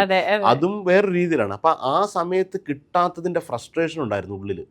ഇപ്പം നിങ്ങളുടെ ചെറുപ്പത്തിൽ നിങ്ങൾക്ക് കഴിക്കാൻ പറ്റാതെ ആഴ്ചയിൽ ഒരു ദിവസം ഒരു ബീഫ് കറി അച്ഛൻ വാങ്ങിച്ചുകൊണ്ട് വരുന്ന ഒരു പൊറോട്ട ഇറച്ചിയും കൂടെ ഷെയർ ചെയ്ത് കഴിക്കുന്ന ഒരാൾ, ഇത്രയും രുചിയായിട്ട് എനിക്ക് കഴിക്കാൻ കൂടുതൽ പറ്റിയില്ലല്ലോ. അപ്പം നമുക്ക് പറ്റിയപ്പം, നമുക്ക് അഫോർഡ് ചെയ്യാൻ പറ്റിയപ്പം നമ്മൾ അളവിൽ കൂടുതൽ കഴിച്ചു പോകുക. That is. അപ്പം അവർക്ക് അങ്ങനല്ല, അവർക്ക് ഡേ 1 അവരുടെ ചൈൽഡ്ഹുഡിൽ ഫസ്റ്റ് ഡേ മുതൽ വീട്ടിൽ ഫുഡുണ്ട്, 3 നേരമോ 4 നേരമോ മോർ ദാൻ ദാറ്റ് ഫീഡ് ചെയ്ത് കഴിപ്പിക്കുന്നുണ്ട്. പിന്നെ അവരുടെ ചോയ്സിൽ നമ്മൾ പോലും അറിയാണ്ട് അവരുടെ കയ്യിൽ പൈസ ഉണ്ടെന്ന് ഏത് ഫുഡും എങ്ങനെ വേണേലും കഴിക്കാം. രാത്രിയോ എത്രയോ കുട്ടികളൊക്കെ നമുക്കറിയാം ഓവർനൈറ്റിലൊക്കെ പാരൻസ് ഇല്ലാത്തപ്പോൾ അവരുടെ മൊബൈലിൽ നിന്നോ അവർ ഫുഡ് ഓർഡർ ചെയ്തിട്ട് കഴിക്കുന്നവരുണ്ട്. ഇഷ്ടപ്പെട്ട പിസ്സ, പാസ്ത, അല്ല അവർക്ക് വിശക്കുമ്പോഴൊക്കെ ബർഗേഴ്സും കാര്യങ്ങളും എല്ലാം കഴിക്കുന്നുണ്ട്. അപ്പോൾ അവർക്ക് ഇപ്പോൾ ഒരു ക്വാണ്ടിറ്റി അവരുടെ ഒരു ഇഷ്യൂ അല്ല, അൺലിമിറ്റഡ് ആയിട്ട് കഴിക്കണോ, അവർക്ക് വ്യത്യസ്തമാണ് വേണ്ട. അപ്പോൾ ഇത് രണ്ടിൻ്റെ ഒരു വലിയൊരു ഡിഫറൻസ് ആണ്. അപ്പോൾ കുറച്ച് വർഷം അപ്പോൾ ഇതെന്താ സംഭവിച്ചാൽ ഫസ്റ്റ് ബാച്ച് ഓഫ് പീപ്പിളിന് ഓവറായിട്ട് അങ്ങ് കഴിച്ചതിൻ്റെ കുറേ ആരോഗ്യ പ്രശ്നങ്ങളാണ്. ഇപ്പോൾ ഉള്ള ഈ കുട്ടികൾക്ക് ഒരുപക്ഷെ ഒരിക്കലും ഈ ലൈഫ് സ്റ്റൈൽ ഡിസീസ് ആയിരിക്കില്ല വരിക, വേറെ എന്തെങ്കിലും പുതിയതായിരിക്കും. അവർ ചിലപ്പോൾ ഒരു 20 വർഷം 30 വർഷം കഴിഞ്ഞാൽ ഈ ഡയബറ്റിക് ഒക്കെ മാറും. കാരണം ഈ വന്നവരൊക്കെ ഒന്നുകിൽ എക്സ്പയർ ആയി പോയിട്ടുണ്ടാവും, അല്ലെങ്കിൽ അത് കുറഞ്ഞിട്ടുണ്ടാവും. അപ്പോൾ ഇപ്പോൾ വന്നിട്ട് ഇപ്പോഴത്തെ ഒരു ലൈഫ് സ്റ്റൈല് അത് ഇനിയും നമ്മൾ പഠിക്കേണ്ടിയിരിക്കുന്നു. ഇവരുടെ ഒരു ബിഹേവിയർ പാറ്റേൺ അനുസരിച്ച് ഇവരുടെ ഒരു ബോഡിയിലെ മെക്കാനിസവും മെറ്റബോളിസവും ഒക്കെ വെച്ചിട്ട് ഇവരിപ്പോൾ കഴിക്കുന്നത് വെച്ചിട്ട് ഇനി നമ്മൾ കേട്ടിട്ടില്ലാത്ത പുതിയ തരം ചില പ്രശ്നങ്ങളായിരിക്കാം ഇനി ഒരുപക്ഷെ വരാനിരിക്കുന്നത്. കാര്യം വെച്ചാൽ ഞാൻ എപ്പോഴും ചിന്തിക്കാറുണ്ട് ഷെഫെ, ലൈക്ക് നമ്മളിപ്പോൾ ഒരു മെനു ഒരു റെസ്റ്റോറൻറ്റിൽ കിട്ടിക്കഴിഞ്ഞാൽ ഓരോ ഇപ്പോൾ ബ്രെഡ്സ് ഒരു ഓപ്ഷൻ, ഇന്ത്യൻ ഫുഡ്, ചൈനീസ് ഒക്കെ നമ്മൾ കാണും. ഒരു 10-20 സാധനങ്ങളുണ്ടെങ്കിൽ നമ്മൾ പേരൻസിൻ്റെ കൂടെ പോയി ചോദിച്ചാൽ എന്താ വേണ്ടതെന്ന് വെച്ചാൽ ഫ്രൈഡ് റൈസും ചില്ലി ചിക്കനും, അവിടെ തീർന്നു. വേറെ ഓപ്ഷൻ ഒന്നും നോക്കേ ചെയ്യണ്ട. അവർക്ക് വല്ല കുങ്പാവ് ഉണ്ടോ അതൊന്നും ഇല്ല. Chilli chicken, fried rice, Chinese കഴിഞ്ഞു. അതല്ലെങ്കിൽ ഒരു നോർത്ത് ഇന്ത്യൻ ഫുഡ് ചോദിച്ചാൽ ഒരു ബട്ടർ ചിക്കനും നാനും, ഇതിനപ്പുറത്തേക്ക് ഓപ്ഷൻ നോക്കാറില്ല. അപ്പൊ എനിക്ക് തോന്നിയിട്ടുണ്ട് ഇത് ഒരു റെസ്റ്റോറന്റിൽ ചിലപ്പോൾ ഇരിക്കുന്ന ഷെഫുകൾക്ക് പറയുന്നതായിരിക്കും ഏറ്റവും കൂടുതൽ 1000 ടൈം. ഞാൻ വെയിറ്ററായിട്ടും വർക്ക് ചെയ്തില്ല. അപ്പൊ എനിക്കിപ്പോ നമ്മുടെയൊക്കെ റെസ്റ്റോറൻറ്റിലൊക്കെ ഒത്തിരി വെറൈറ്റി ഫുഡ് ഉണ്ടെങ്കിലും ആളുകളുടെ മെനു ഒരു 90% ആളുകൾക്ക് ഇത് എങ്ങനെ ഒരു റെസ്റ്റോറൻറ്റിൽ പോയാൽ ഓർഡർ ചെയ്യണം ഇപ്പോഴും അറിയില്ല ഒത്തിരി ആൾക്കാർക്ക്. പക്ഷെ ഇപ്പം പുതിയ ജനറേഷനൊക്കെ അറിയാം. പഴയ ആ ആൾക്കാർക്കൊന്നും ഒരു റെസ്റ്റോറൻറ്റിൽ പോയാൽ എന്താണ് ഡൈനിങ് ചെയ്യേണ്ടത്. അപ്പോൾ ഒരു കെട്ടുകേൾവി വെച്ചിട്ട് എനിക്ക് ഒരു സൂപ്പ് ഓർഡർ ചെയ്യും, എന്നിട്ട് ഒരു sweet corn chicken soup 2/4, 2 fried rice, ഒരു ചില്ലി ചിക്കൻ, ഒരു ചിക്കൻ മഞ്ചൂരിയൻ. വെയിറ്റർ പറയാതൊക്കെയാണ്. വേറൊരു അതിൻ്റെ നെക്സ്റ്റ് ഓപ്ഷൻ ഉണ്ടെന്നോ അതിലും ബെറ്റർ ഒരു സാധനം ഉണ്ടല്ലോ, അവർക്ക് പറ്റില്ല. അവർക്ക് റിസ്ക് എടുക്കാൻ പറ്റില്ല. ദേ ആർ അപ്പോൾ വേറൊരു സാധനം ട്രൈ ചെയ്യാൻ പോലും അവർക്കൊരു അല്ലെങ്കിൽ അവർ അത്രമാത്രം. ഞാനൊക്കെ വെയിറ്ററായിട്ട് ഇരുന്നപ്പോൾ ഞാനൊക്കെ റെക്കമെൻഡ് ചെയ്യും, സാർ ഇതൊന്ന് ട്രൈ ചെയ്ത് നോക്കും, വെരി നൈസ്. അപ്പം നമ്മൾ അങ്ങനെ ഒരാൾ വന്ന് നമുക്കൊരു അഷുറൻസ് തന്നാൽ നമ്മൾ ട്രൈ ചെയ്യും. സെൽഫായിട്ട് ഒരു ഭക്ഷണത്തിൽ പരീക്ഷണം നടത്താൻ പഴയ തലമുറകളുള്ളവർക്ക് ഇപ്പോഴും ഒരു ഭയമല്ല, അവർക്ക് താല്പര്യമില്ല, മടിയാണ്. അപ്പം നമ്മളൊക്കെ അന്ന് ഞാൻ പറയും ഇതൊന്ന് ട്രൈ. അപ്പോൾ നമ്മളങ്ങ് സജസ്റ്റ് ചെയ്തിട്ട് കൊടുത്താൽ അപ്പോൾ ഓട്ടോമാറ്റിക്കലി മോശമാണെങ്കിൽ അവർക്ക് ഇഷ്ടപ്പെടും. അപ്പോൾ ഓൾറെഡി ബ്രെയിനകത്ത് പറയും ഇയാൾ റെക്കമെൻഡ് എന്തെങ്കിലും ഗുണം ഉണ്ടാവും, വെറുതെ പറയില്ലല്ലോ. അപ്പോൾ അതിന് മോശമാണേലും ഗുഡ്, ഇത് ഒരു മൈൻഡ് സെറ്റ് ആണ്. പക്ഷേ ഈ പറഞ്ഞതുപോലെ സ്ഥിരം ഐറ്റങ്ങൾ ഇതൊക്കെ തന്നെയാണ് ഒരു റെസ്റ്റോറന്റ് ഇപ്പോഴും പുറത്തേക്ക് പോകുന്നത്. തന്നെ ഞാൻ പറയാം, ഇപ്പൊ നമ്മുടെ റെസ്റ്റോറന്റിൽ നിർവാണ ഒരു സിഗ്നേച്ചർ ആണ്. ഫോർ എക്സാമ്പിൾ, ഇപ്പൊ ഞാൻ ആദ്യത്തെ വർഷമൊക്കെ എല്ലാവരും അത് ഭയങ്കര പോപ്പുലറായിട്ട് വന്ന് കഴിച്ചു, എല്ലാവരും കഴിച്ചു. അപ്പോൾ അത് കുറേ നാൾ കഴിയുമ്പോൾ എല്ലാവരും വീട്ടിലുണ്ടാക്കി, എല്ലാവർക്കും നമ്മുടെ റെസിപ്പി ഷെയർ ചെയ്ത് കൊടുത്തു. അപ്പോൾ ഇതൊക്കെ കൊടുത്തൊരു സാധനമാണ്. അപ്പോൾ ഞാൻ വിചാരിച്ചു ആദ്യത്തെ വർഷം ഓക്കെ, രണ്ടാമത്തെ വർഷം ഓക്കെ, ഇനി അത് മാറി. ഞാനിപ്പോൾ അതിനെക്കുറിച്ച് പറയാറുമില്ല, പോയി കഴിഞ്ഞ് ഇനി നമ്മൾ എന്തിനാണ് പറഞ്ഞുകൊണ്ടിരിക്കുന്നത്. ആളുകൾ വരുന്നവർ കഴിക്കും, ബാക്കിയുള്ള എത്രയോ ഡിഷുകൾ ക്രിയേറ്റ് ചെയ്യും. എന്നിട്ട് ചില ആൾക്കാർ പറയും നിങ്ങൾക്ക് ഇത് മാത്രമേ ഉള്ളൂ. എന്നാലും ഇപ്പോഴും മെനുവിൽ 90% ആൾക്കാർ ഇത് തന്നെ ഓർഡർ ചെയ്യുക. ഡാറ്റ നോക്കിയാൽ ഒരു 100 പേര് വന്നാൽ ഒരു 50 പേരും ഓർഡർ ചെയ്യുന്നത് ഇതാണ്. അത് നമ്മൾ നോക്കി റിപ്പീറ്റ് ഗസ്റ്റിൻ്റെ ഒരു എപ്പോഴും ഒരു റെസ്റ്റോറൻറ്റ് ഞങ്ങൾക്ക് കുറേ ഇപ്പോൾ ഒത്തിരി റെസ്റ്റോറൻറ്റ്സ് ഒക്കെ ഉണ്ടായിട്ട് നല്ലൊരു ഡാറ്റ ഉണ്ട്. എങ്ങനെയാണ് അതിനെ ഒരു റെസ്റ്റോറൻ്റൊക്കെ നടത്തുന്നവർക്ക് അതൊന്നും കിട്ടാൻ പാടാണ്. മൾട്ടിപ്പിൾ നമുക്ക് സെൻട്രൽ യൂണിറ്റ് ഉണ്ട്, അതിൻ്റെ സിസ്റ്റത്തിനകത്തൊക്കെ നോക്കിയാൽ ഒരു റിപ്പീറ്റ് ഗസ്റ്റ് ഒരു റീജിയൻ കേരളത്തിൽ ഇപ്പോൾ കൊച്ചിയിൽ മാത്രം 5-6 റെസ്റ്റോറൻറ്റ് അല്ല, കേരളത്തിൽ മൊത്തം നമ്മുടെ റിപ്പീറ്റ് ഗസ്റ്റിൻ്റെ അറിയാം, മൾട്ടിപ്പിൾ ടൈം വന്ന ഗസ്റ്റിൻ്റെ ഒരു ഡാറ്റ ഉണ്ട്. അപ്പോൾ അവരുടെ ഓർഡർ പാറ്റേൺ നോക്കിയാലും ഇത് തന്നെ സ്ഥിതി. ഒരു ഫ്രഷ് ആദ്യമായിട്ട് ഒരു 1 ഓഫ് ടൈം ഒരു ടൂറിസ്റ്റ് ഗസ്റ്റാണ്. അവരിപ്പോൾ ഒരു കൊച്ചിയിൽ ആദ്യമായിട്ട് വന്നൊരു ഗസ്റ്റ് ഷെഫ് പിള്ളയുടെ റെസ്റ്റോറൻറ്റ് കണ്ട് ലേമറിൽ പോയി കഴിക്കാം. അവർ നാളെയോ മറ്റന്നാളോ പിന്നെ വരണമെന്നില്ല. പിന്നെ അവർ ചിലപ്പോൾ ഏതെങ്കിലും ഒരു യൂറോപ്യൻ കൺട്രിന്നോ അല്ലെങ്കിൽ വേറെ എവിടുന്നെങ്കിലും വന്നായിരിക്കും. ഒരു 1 ഓഫ് ടൈം ഡിന്നർ. അപ്പം അങ്ങനെ ഒരു ഡാറ്റ ഉണ്ട്. ആദ്യമായിട്ട് ഒരിക്കൽ മാത്രം വന്ന ഗസ്റ്റ് ഒരു വർഷം കൊണ്ട് അവർ പിന്നെ വന്നിട്ടേ ഇല്ല. അപ്പോൾ അത് നമുക്കറിയാം അതൊരു ടൂറിസ്റ്റ് ഗസ്റ്റാണ്, ഒരു ഒക്കേഷണലി ഒരു അവരുടെ നമുക്ക് അക്സെപ്റ്റ് ചെയ്യാം. ഓക്കെ, ഏറ്റവും പേര് കേട്ട സാധനം ആദ്യം കഴിക്കും, അതും ഇത് തന്നെ, റിപ്പീറ്റും ഇത് തന്നെ. മിഡിലായിട്ട് വരുന്നതിൻ്റെ മെയിൻ കോമൺ ആയ ഈ സിഗ്നേച്ചറായിട്ട് പോകുന്ന സാധനമാണ് ആളുകൾ കഴിക്കുക. അതൊരു ബിഹേവിയർ പാറ്റേണാണ്. ശരിക്കും ഞാൻ ഇടയിൽ ചോദിക്കാൻ വന്നത്, ഫിഷ് നിർവാണ സത്യത്തിൽ വലിയൊരു ഹ്യൂജ് ഒരു ട്രെൻഡായിരുന്നു. ഷെഫിൽ നിന്ന് എല്ലാവരും അത് റെസ്റ്റോറൻറ്റിൽ വന്നാണെങ്കിലും ബട്ട് ഷെഫ് അത് റിവീലും ചെയ്തു റെസിപ്പി. അതായത് ചിലരുടെ സിഗ്നേച്ചർ അങ്ങനെ പറഞ്ഞു കൊടുക്കത്തില്ല, but you are not very afraid of anything. അതൊക്കെ പറഞ്ഞു കൊടുത്തു, പലരും വീട്ടിലും ഉണ്ടാക്കി, എത്രയോ റെസ്റ്റോറൻറ്റുകൾ വന്നു, എത്രയോ റെസ്റ്റോറൻറ്റിലും വന്നു. പക്ഷെ ഷെഫ് എന്തായിരുന്നു ഷെഫിനത്, അതിൽ ഷെഫ് ഒരു പേടിക്കാത്തതോ അതിനിപ്പോൾ എന്താ എന്നുള്ളൊരു തോന്നൽ വന്നത്? ഞാൻ ഇതിപ്പോൾ നമ്മൾ ഡെവലപ്പ് ചെയ്തെന്ന് മാത്രമേ ഉള്ളൂ. ഇതെല്ലാം ഇവിടെ ഉണ്ടായിരുന്നല്ലേ. ഓക്കെ, അല്ലെങ്കിൽ ഞാൻ ഇവിടുന്ന് പഠിച്ചതോ അല്ലെങ്കിൽ എന്നെ പഠിപ്പിച്ചതോ ആയ കുറേ കാര്യങ്ങളിൽ നിന്ന് പിന്നീട് നമ്മൾ മനസ്സിലാക്കി ഒരു കണ്ടിന്യൂ പ്രോസസ്സിലാണ് ഓരോ ഡിഷുകളും ഉണ്ടാകുന്നത്. ഒന്നുകിൽ നമ്മൾ ആദ്യമേ നമ്മൾ ട്രെയിൻ ചെയ്ത് ഉണ്ടായ സാധനം, അല്ലെങ്കിൽ നമ്മൾ പിന്നീട് ഈ ഒരു നോളജിൻ്റെ പിൻബലത്തിൽ, ഈ അനുഭവ സമ്പത്തിൻ്റെ ബലത്തിലാണ് നമ്മൾ പുതിയത് ക്രിയേറ്റ് ചെയ്യുക. അല്ലാതെ ഫ്രഷായിട്ട് ഞാനിരുന്ന് ബ്രെയിനകത്ത് ദൈവമായിട്ട് കൊണ്ടുവന്ന് തന്നതൊന്നുമല്ല. സോ ഇറ്റ്സ് വാട്ട് എവർ നമ്മുടെ ഈ ഒരു മീനിങ് ഫുൾ ആയിട്ടുള്ള ഇൻട്രാക്ഷനും പല ആൾക്കാരുമായിട്ടുള്ള ഇടപഴകലിൽ നിന്നും ഒക്കെ, അല്ലെ സഞ്ചരിച്ച സ്ഥലങ്ങളിൽ കണ്ടതും കഴിച്ചതും കേട്ടതും ഒക്കെ ഇൻഫ്ലുവൻസ് ആയിട്ട് വരുന്നൊരു സാധനമാണ്. അത് നമ്മളെ ഒരു ഓണർഷിപ്പ് എടുക്കേണ്ട കാര്യം എന്താ, ഇവിടുന്ന് ലേൺ ചെയ്തൊരു സാധനം. ഇപ്പം ഞാനത് സിഗ്നേച്ചർ എന്ന് പറഞ്ഞ് ഞാൻ എൻ്റെ ഒരു ഓക്കെ, അന്നൊക്കെ ഈ റെസിപ്പി എടുക്കുമ്പോൾ എനിക്ക് റെസ്റ്റോറൻറ്റ് പോലും ഇല്ല, അല്ലെങ്കിൽ കൂടിപ്പോൾ ഒരു 2-3, ഇപ്പോഴാണ് ചിലപ്പോൾ ഇത്രയും റെസ്റ്റോറൻറ്റ്, അല്ലെ ഒരു റെസ്റ്റോറൻറ്റിൽ വരുന്നവർക്ക് മാത്രമല്ലേ ഇത് കഴിക്കാൻ പറ്റുള്ളൂ.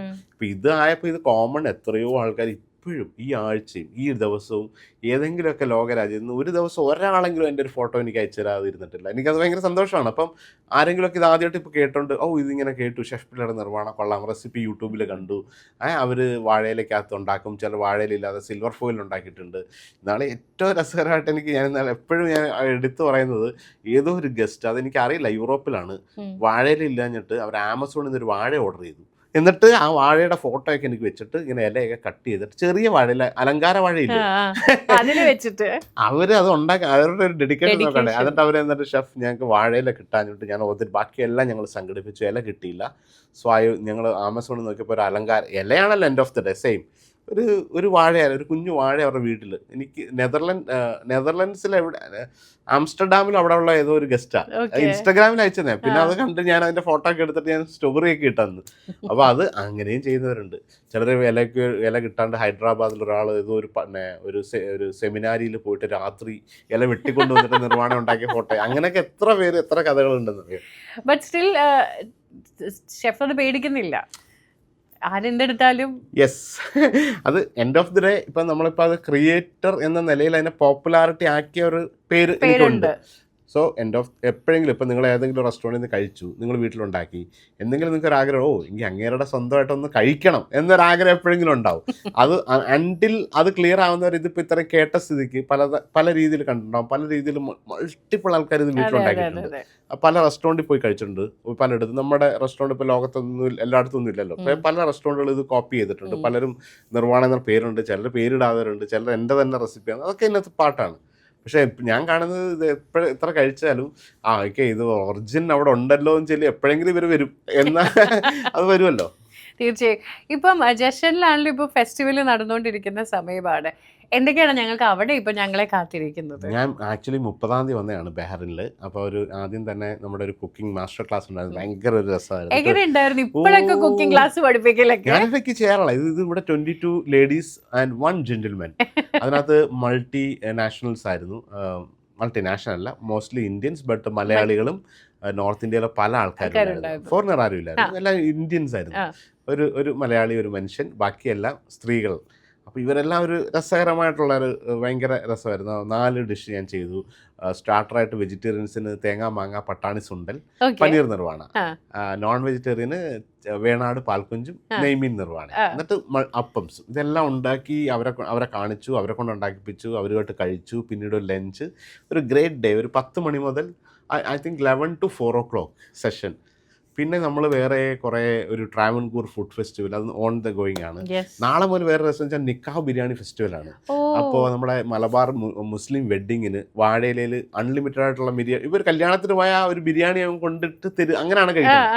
അപ്പോൾ ആ ഒരു കൺസെപ്റ്റിൽ പൊരിച്ച കോഴിയും പത്തിരിയും സ്റ്റൂവും പിന്നെ നിങ്ങൾക്ക് ലാവിഷായിട്ട് മട്ടൻ ബിരിയാണിയും ബീഫ് ബിരിയാണിയും കഴിക്കുന്ന സംഭവം നാളെയും മറ്റന്നാളും തേഴ്സ്ഡേ ഫ്രൈഡേ സാറ്റർഡേ വീക്കെൻഡ് ലഞ്ചിലാണ് അത് കഴിഞ്ഞ് വാലൻറ്റൈൻസ് ഡേ ഒരു ഡിന്നറൂടെ കഴിഞ്ഞിട്ട് നമ്മൾ നേരെ ഇവിടുന്ന് പോകും. ഇതിൻ്റെ ഇടയിൽ ഒരു 4 ദിവസം ഞാൻ കുവൈറ്റിൽ പോയി. 2 ദിവസം കുവൈറ്റിൽ ഒരു NSSൻ്റെ ഒരു പ്രോഗ്രാം ഉണ്ടായിരുന്നു. അവിടെയും നല്ല ഒരു ഭയങ്കര ഇൻട്രാക്ഷൻ. അത് കഴിഞ്ഞിട്ട് ദുബായിലായിരുന്നു ഇന്നലെ മെനഞ്ഞാന്ന്. അവിടെ ഒരു കുക്കിംഗ് കോമ്പറ്റീഷൻ്റെ ജഡ്ജായിരുന്നു. ലൈവ് കുക്ക് ചെയ്തു. Very good. നല്ല ഇങ്ങനെ ഒരു ഷെഡ്യൂളാണ്. ഇപ്പം chef how happy you are ഇപ്പം ആലോചിക്കുമ്പോൾ ഫ്രം ആദ്യം ഒരു തുടക്കം തൊട്ട് ഇവിടം വരെയുള്ളൊരു ജേർണി, ഇത്രയും ആളുകളെ ഫീഡ് ചെയ്യുന്നു, ഒരുപാട് പേർക്ക് ജോലി കൊടുക്കുന്നു, ഇത്രയും ഇപ്പം പറയുമ്പോൾ പോലും യു ട്രാവലിംഗ് കുവൈറ്റ് ദുബായ് അങ്ങോട്ട് ഇങ്ങോട്ടൊക്കെ ഓടുന്നു. How happy you are? അതിനെന്താണ് വേറൊരു മറുപടി എനിക്ക് പറയാൻ പറ്റുക? എൻ്റെ ഒരു ബാക്ക്ഗ്രൗണ്ട് അറിയാം, പലയിടത്തും ഞാൻ പറഞ്ഞില്ല, ഇപ്പം അത് റിപ്പീറ്റ് ചെയ്യുന്നില്ല. So it's A very humble background. അങ്ങനെ വന്ന് ഒരു കോളേജിലൊന്നും പഠിക്കാൻ പറ്റില്ല. അങ്ങനെ വളരെ ലോ 400 റുപ്പീസ് ഫസ്റ്റ് സാലറിയിലൊക്കെ വന്നൊരാൾക്ക് ഇതൊക്കെ ഇപ്പം ഞാൻ ചെയ്യുന്ന ഞാൻ ഈ എത്രയോ കഴിഞ്ഞൊരു 4 വർഷമായിട്ട് എൻ്റെ ട്രാവലോ കാര്യങ്ങളൊക്കെ ആണെങ്കിൽ ഒരു അൺബിലീവബിൾ ആയിട്ടുള്ള കാര്യമാണ്. ഒരു സാധാരണ മനുഷ്യരിത് പറഞ്ഞാൽ അവർ കണ്ടാൽ ഇൻസ്റ്റാഗ്രാമിൽ ആ ഫോട്ടോ കണ്ടെത്തുന്നു, അടിപൊളിയാണ്, ഗംഭീരമാണ്, 5 സ്റ്റാർ ഹോട്ടൽ താമസം, ഫ്ലൈറ്റിൽ പോകുന്നു, ബിസിനസ് ക്ലാസ്സിൽ പോകാൻ പറ്റും, ഇന്ന് കുവൈറ്റ്, നാളെ ദുബായ്, ലണ്ടൻ, കാനഡ, ഓസ്ട്രേലിയ. ഞാനിതെല്ലാം ഈ 4 വർഷം കൊണ്ട് പോകാത്ത സിറ്റികളില്ല, ഇന്ത്യയിലായാലും കേരളത്തിലായാലും ട്രാവലിംഗ് ഇങ്ങനെയൊക്കെ ഉണ്ടല്ലോ. അപ്പോൾ ഇതൊക്കെ അത് കാണുന്നവർക്ക് ചിലപ്പോൾ വേറെ രീതിയാണ്, പക്ഷേ ഇത് അത്ര ഈസിയൊന്നുമല്ല. അപ്പോൾ ഇതൊക്കെ ആയാൽ പോലും അങ്ങനെ ഒരാൾക്ക് ഇതൊക്കെ കിട്ടി, അല്ലെങ്കിൽ ഇതൊക്കെ എന്ന് വെച്ചാൽ നമുക്കൊരു ഏറ്റവും മിനിമം പറയേണ്ട പേര് ഗ്രാറ്റിറ്റ്യൂഡ് എന്നാണ്. ഭയങ്കര നമുക്കപ്പോൾ തിരിഞ്ഞു നോക്കിയാൽ ഒന്നുമില്ലായ്മയിൽ നിന്ന് ഇതൊക്കെ കിട്ടിയാൽ പിന്നെ നമ്മൾ ഹാപ്പി എന്ന് പറയാൻ പാടില്ലെന്ന് ഞാൻ പറയുന്നത്. അത് ഹാപ്പി അല്ല, അതിനും മേലെ എന്തോ ഒരു നിർവചനം പറയണം. സോ എന്നെ സംബന്ധിച്ച് ഇതെല്ലാം ഒരു ബ്ലെസ്സിങ് ആണ്, ഒരു എക്സ്ട്രാ ഓർഡിനറി ആയിട്ട് ഞാൻ എന്നോട് തന്നെ സ്വയം പറയുന്നത് ഇത് ഇത്രയും ഞാൻ ഡിസേർവ്ഡ് അല്ല എന്നാണ്. അപ്പം നമുക്ക് അർഹതയില്ലാതെ ഇത്രയും കിട്ടിയെന്ന് പറയുമ്പോൾ തന്നെ അപ്പോൾ നമുക്ക് ഉള്ളിൻ്റെ ഉള്ളിൽ പോലും ഒരു അഹങ്കാരം വരാൻ പാടില്ല ഒന്നിനും. അപ്പം ഞാൻ സ്വയം പറയുന്നത് ഇതൊന്നും ഇല്ലെങ്കിൽ പോലും ഞാൻ ഹാപ്പി ആവുമായിരുന്നു പണ്ടത്തെ. അപ്പം ഇതൊക്കെ കിട്ടിയപ്പം ഞാൻ ഹാപ്പി എന്നുള്ളൊരു വേർഡ് ഉപയോഗിക്കുന്നില്ല. സോ അല്ല, പക്ഷെ എനിക്ക് ഡെഫിനറ്റ്ലി ഒരു ഹാർഡ് വർക്ക്, പക്ഷേ ഒത്തിരി പേർക്ക് ഷെഫിലൂടെ ജോലി കിട്ടിയ കഥകൾ ഞാൻ കേട്ടിട്ടുണ്ട്. അപ്പം ഞാൻ വിചാരിച്ചു നമ്മളൊരു പൊസിഷനിൽ എത്തുമ്പോൾ മറ്റൊരാളെ കൈപിടിക്കാനും കൂടെ ഒരു മനസ്സ് വേണം. അത് ഷെഫ് കാണിക്കുന്നത് ഒരു വലിയ കാര്യമായിട്ട് തന്നെ ഇല്ലെങ്കിൽ ഞാനായി എന്ന് പറഞ്ഞ് വേണേ നിൽക്കാം. സോ യു അണ്ടർസ്റ്റുഡ്, അവരുടെ ബിഗിനിങ്ങുകളും ഷെഫിന് കൃത്യമായി മനസ്സിലാകും. അതുകൊണ്ടായിരിക്കാം അവർക്കൊരു കൈയും ഷെഫ് കൊടുക്കുന്നതെന്ന് എനിക്ക് തോന്നിയിട്ടുണ്ട്, വിച്ച് ഇസ് ഒരു വലിയ കാര്യമാണ്. അപ്പം ഇതിൻ്റെ ഇടയിൽ അതും കൂടെ പറയണമെന്ന് എനിക്ക് തോന്നി. ഭക്ഷണത്തിലൂടെ മാത്രമല്ല ഷെഫ് ചെയ്യുന്ന പല കാര്യങ്ങളും ഭയങ്കര ഇൻസ്പയറിങ് ആണെന്നുള്ളത്. അത് എനിക്കിപ്പോൾ ഏറ്റവും എപ്പോഴും നമുക്കൊരുപാട് സന്തോഷിക്കാൻ പറ്റിയ കാര്യങ്ങൾ ഈ ഒരു കരിയറിലുണ്ടായിട്ടുണ്ട്.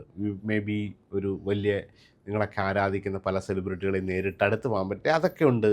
അതല്ലെങ്കിൽ കുറേ അവാർഡ്സ് കിട്ടിയാവാം, അല്ലെങ്കിൽ you travelled best destinations, best food കഴിക്കാൻ പറ്റുക എന്ന് പറയുന്നത് അത്ര നിസ്സാരം. ഞാൻ പറഞ്ഞല്ലോ, ഞാൻ അതെല്ലാം ഒരു തട്ടുകടയിലെ സാധാരണ ഒരു 20 രൂപയുടെ ഫുഡ് മുതൽ ഏറ്റവും മോസ്റ്റ് എക്സ്പെൻസീവ് ആയിട്ടുള്ള 3 മിച്ചലിൻ സ്റ്റാർ റെസ്റ്റോറൻറ്റിലെ ഡിന്നർ വരെ കഴിക്കാൻ പറ്റിയ ഒരാളാണ്. അപ്പോൾ അത് എല്ലാം ഒരു ഭാഗ്യമല്ലേ.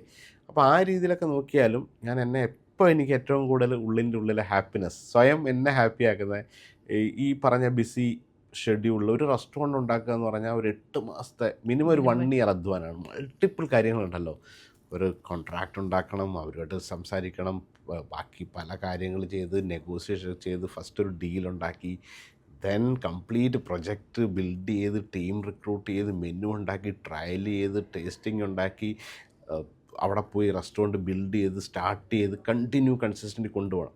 22 എണ്ണം ചെയ്യണം.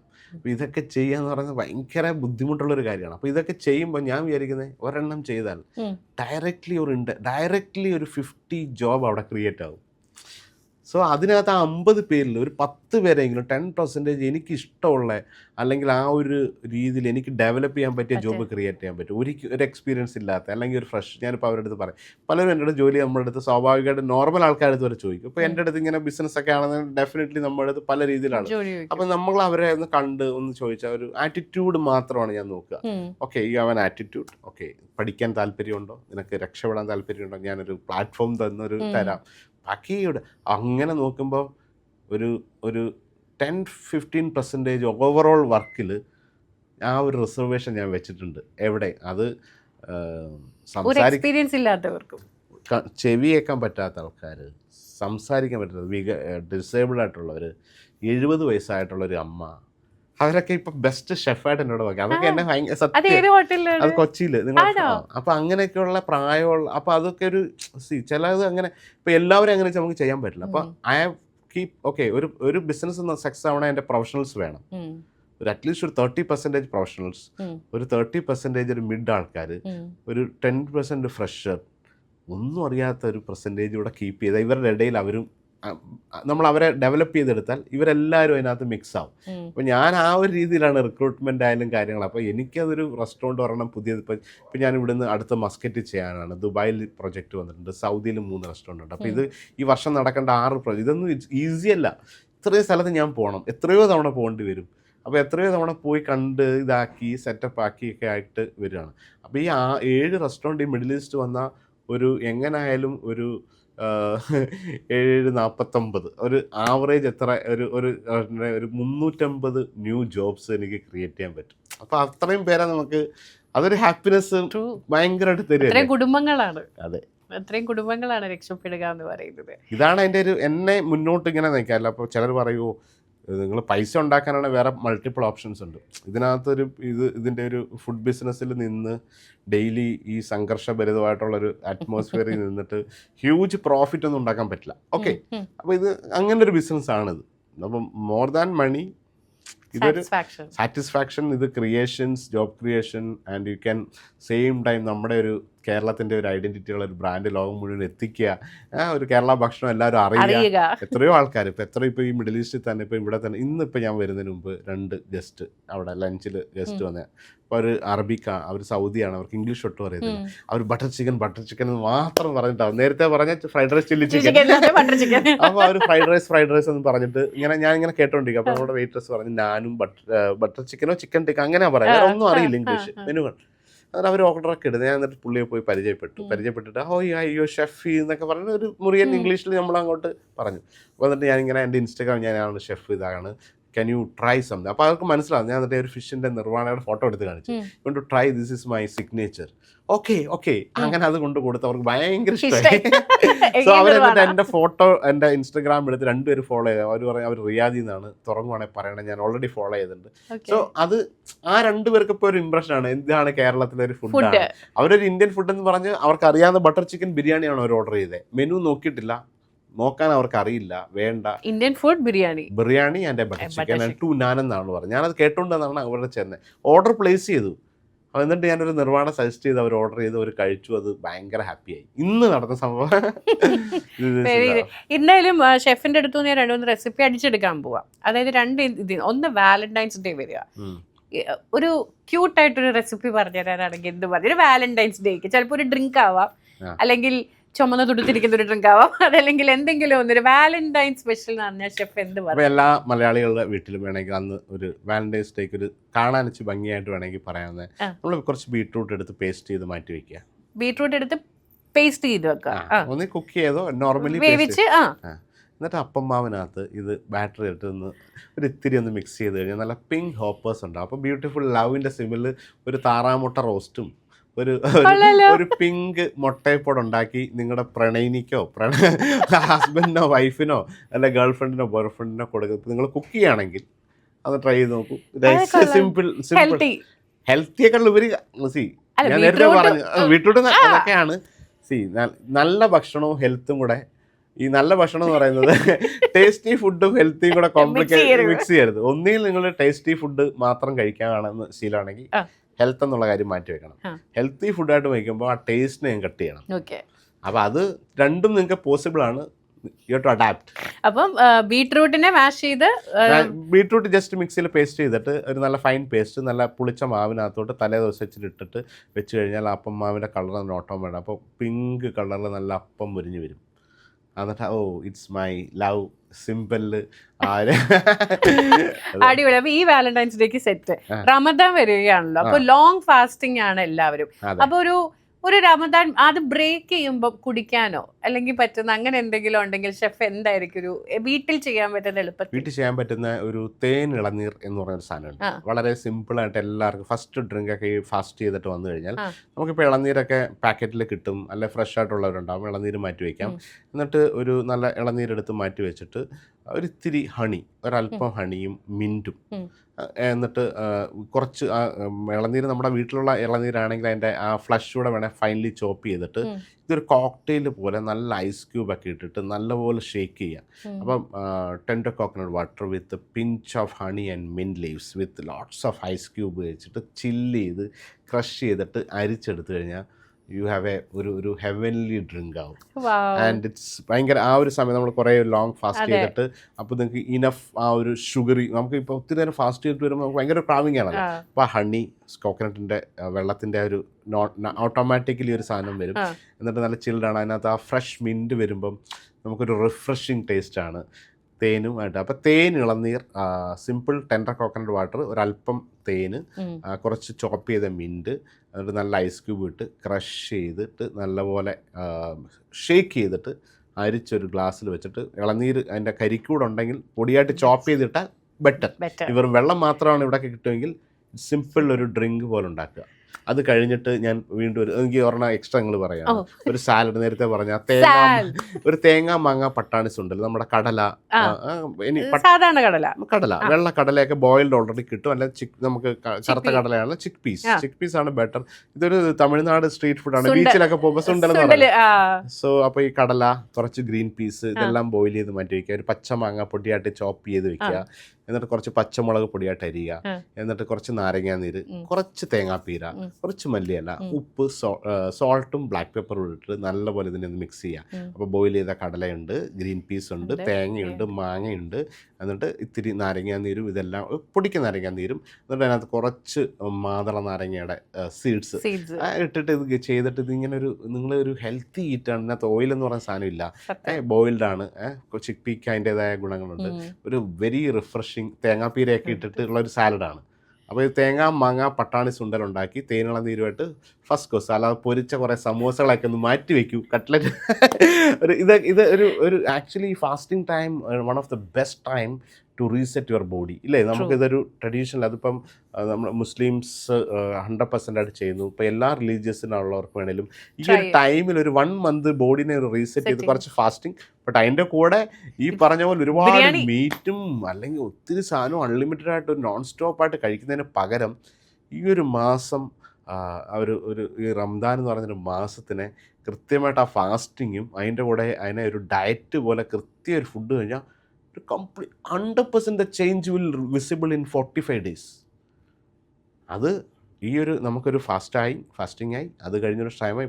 പക്ഷേ എൻ്റെ നോർമൽ നമ്മുടെ നാട്ടിലൊക്കെ എന്ന് വെച്ചാൽ എല്ലാ ദിവസവും ഇഫ്താർ ഉണ്ടാവും. അതിനകത്തൊരു ഈന്തപ്പഴം ഫ്രൂട്ട്സ് കഴിക്കും, അത് കഴിഞ്ഞൊരു തരിക്കഞ്ഞി കഴിക്കും, അത് കഴിഞ്ഞിട്ട് ബിരിയാണി വന്നു, പത്തിരി വന്നു, ഇറച്ചി വന്നു, അത് കഴിഞ്ഞിട്ട് വീണ്ടും ഒരു ഏർലി മോർണിംഗ് നാസ്തയൊക്കെ കഴിച്ചിട്ട് അത് ഒരു സെലിബ്രേഷൻ്റെ ഭാഗമായിട്ട് നമുക്ക് ഷെയറിങ് ആൻഡ് കെയറിങ്ങിനൊക്കെ വേണം.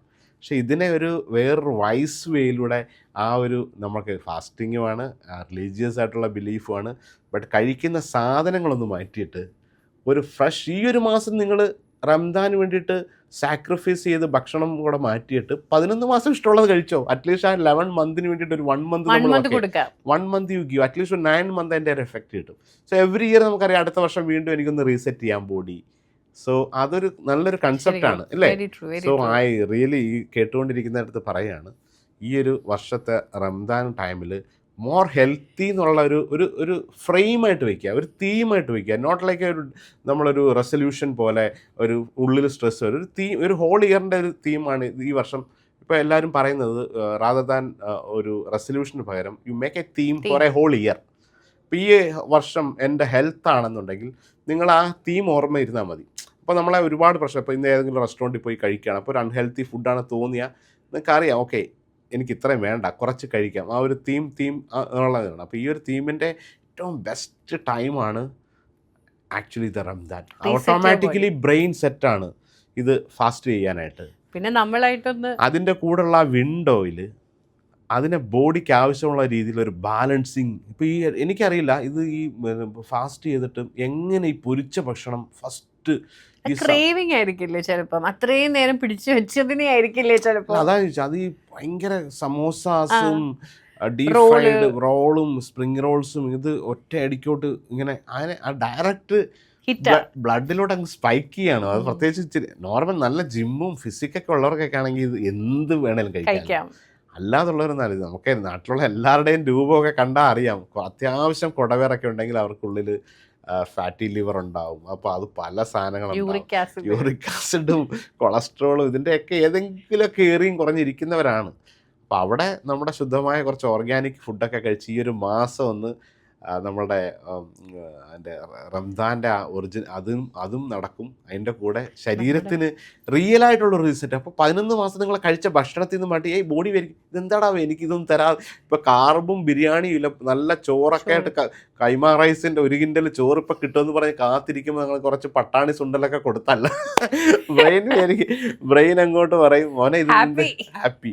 അപ്പോൾ അങ്ങോട്ട് ഒരാഴ്ച കഴിയുമ്പോൾ പിന്നെ അത് സെറ്റാവും. അത് ഒരു വൺ ടൈം ഐ തിങ്ക് അത് ഷെഫിൽ നമുക്ക് തന്ന ഈ ഒരു ടിപ്പിലൂടെ റമദാൻ തുടങ്ങാം. Because at least let's reset and restart from here.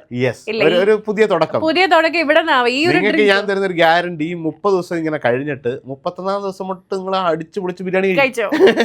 അല്ല, ബിരിയാണി കഴിക്കാം. ഇതിനകത്ത് ബിരിയാണിയെ കഴിക്കുന്ന ആ ഒരു ക്വാണ്ടിറ്റി ഓഫ് യൂഷ്വലി ഒരു പ്ലേറ്റ് 350 ഗ്രാം മീറ്റും ഇത്രയും റൈസൊന്നും ഒറ്റയടിക്ക് കഴിക്കാൻ പറ്റില്ല. ഇനി അതിനകത്ത് അത്രമാത്രം നെയ്യും കാര്യങ്ങളൊക്കെ ഉള്ളതാണ്. ഒരു മേ ബി ഒരു ഇൻസ്റ്റെഡ് ഓഫ് ഒരു ഹോൾ ബിരിയാണിക്ക് പകരം 1/4 ഭാഗം ബിരിയാണി കഴിച്ച് നല്ല സാലഡൊക്കെ കഴിച്ചിട്ട് പിന്നെ ഈ പറഞ്ഞ പോലെ രാത്രിയിലത്തെ അത്താഴം എന്നൊക്കെ പറഞ്ഞത് വെളുപ്പിനെയാണ് കഴിക്കുന്നത്. അപ്പോൾ അതൊരു ലൈറ്റ് സാധനമായിട്ട് എല്ലാത്തിനും സാലഡ് വേണം എന്നാണ് പറയുന്നത്. ഒരു കംപ്ലീറ്റ് ഒരു പാക്കേജ് പോലെ കഴിക്കാവുള്ളൂ. അതിനൊരു അവസരം കിട്ടിയാൽ അതായിരിക്കണം ഫസ്റ്റ് ചോയ്സ് നിങ്ങളുടെ. If you have A choice, opt it for A balance salad, കുറച്ച് ഫൈബർ അല്ലെ വെജീസ്, ഒരു പ്രോട്ടീൻ, അതിനോടനുബന്ധിച്ച് കാർബ് ഇനി കട്ട് ചെയ്താലും മലയാളികൾക്ക് പ്രശ്നം. കാരണം ഓൾറെഡി ഡെപ്പോസിറ്റ് ഒക്കെ ഉണ്ട്. ഇപ്പൊ എല്ലാവരും പറയും കാർബ് കട്ട് ചെയ്താൽ ഭയങ്കര പ്രശ്നമാണ്, തലകറക്കം. നമ്മളെ മലയാളികൾക്ക് അതൊന്നും തലകറക്കം വരില്ല. അതൊന്നും ഇല്ലാത്തവർക്കാണ്. കാരണം നിങ്ങൾ കഴിച്ച ഇഡ്ഡലിയും ദോശയുടെയും അപ്പത്തിൻ്റെയും ഇത്രയും കാലത്തെ ചോറും കപ്പയും ചക്കയും എല്ലാത്തിൻ്റെ അംശം ബോഡിയിൽ ഡെപ്പോസിറ്റ് ആയിട്ട് അവിടെ സൂക്ഷിച്ചു വെച്ചിട്ടുണ്ട്. അതൊരു എമർജൻസി. ഈ ബെല്ലി ഫാറ്റ് എന്ന് പറയുന്ന സാധനം എമർജൻസി എനർജി ഡെപ്പോസിറ്റ് ആണ്. അത് ഒരു കാരണവശാലും തുറന്നു തരില്ല ബോഡി.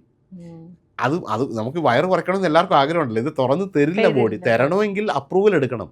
നമ്മളിപ്പോൾ ഒരു ഉദാഹരണം പറഞ്ഞു കഴിഞ്ഞാൽ, നമ്മളിപ്പോൾ ഒരു സ്ഥലം വാങ്ങിക്കുകയാണ്, വീട് വെക്കണം. അപ്പോൾ നോക്കുമ്പോൾ അവിടെ ഇച്ചിരി കച്ചറൊക്കെ പിടിച്ചൊക്കെ കിടക്കുന്നു, അതിൻ്റെ കാടൊക്കെ വെട്ടി ലെവലാക്കി ഒക്കെ എടുക്കുവാണ്. അതാണ് ആദ്യത്തെ സ്റ്റേജ്. നമുക്ക് കുറേ അസുഖങ്ങളുണ്ടെന്ന് അറിയുമ്പോൾ ആദ്യം ഒന്ന് ഫസ്റ്റ് ചെയ്യുന്നത്. പിന്നീട് വീട് വെക്കാൻ നോക്കുമ്പോഴാണ് കുറച്ച് വേറെ കുറേ പേപ്പർ വേണം, കരവടച്ച രസീത് വേണം, പഞ്ചായത്തിൽ നിന്ന് അപ്രൂവൽ വേണം, ഇത് വേണം, അതിലെല്ലാം പോകണം. അതേപോലെ നിങ്ങൾ ബോഡിയുടെ നിന്ന് പെർമിഷൻ വാങ്ങിച്ചാലേ ഈ വയറ് കുറച്ച് തരുള്ളൂ.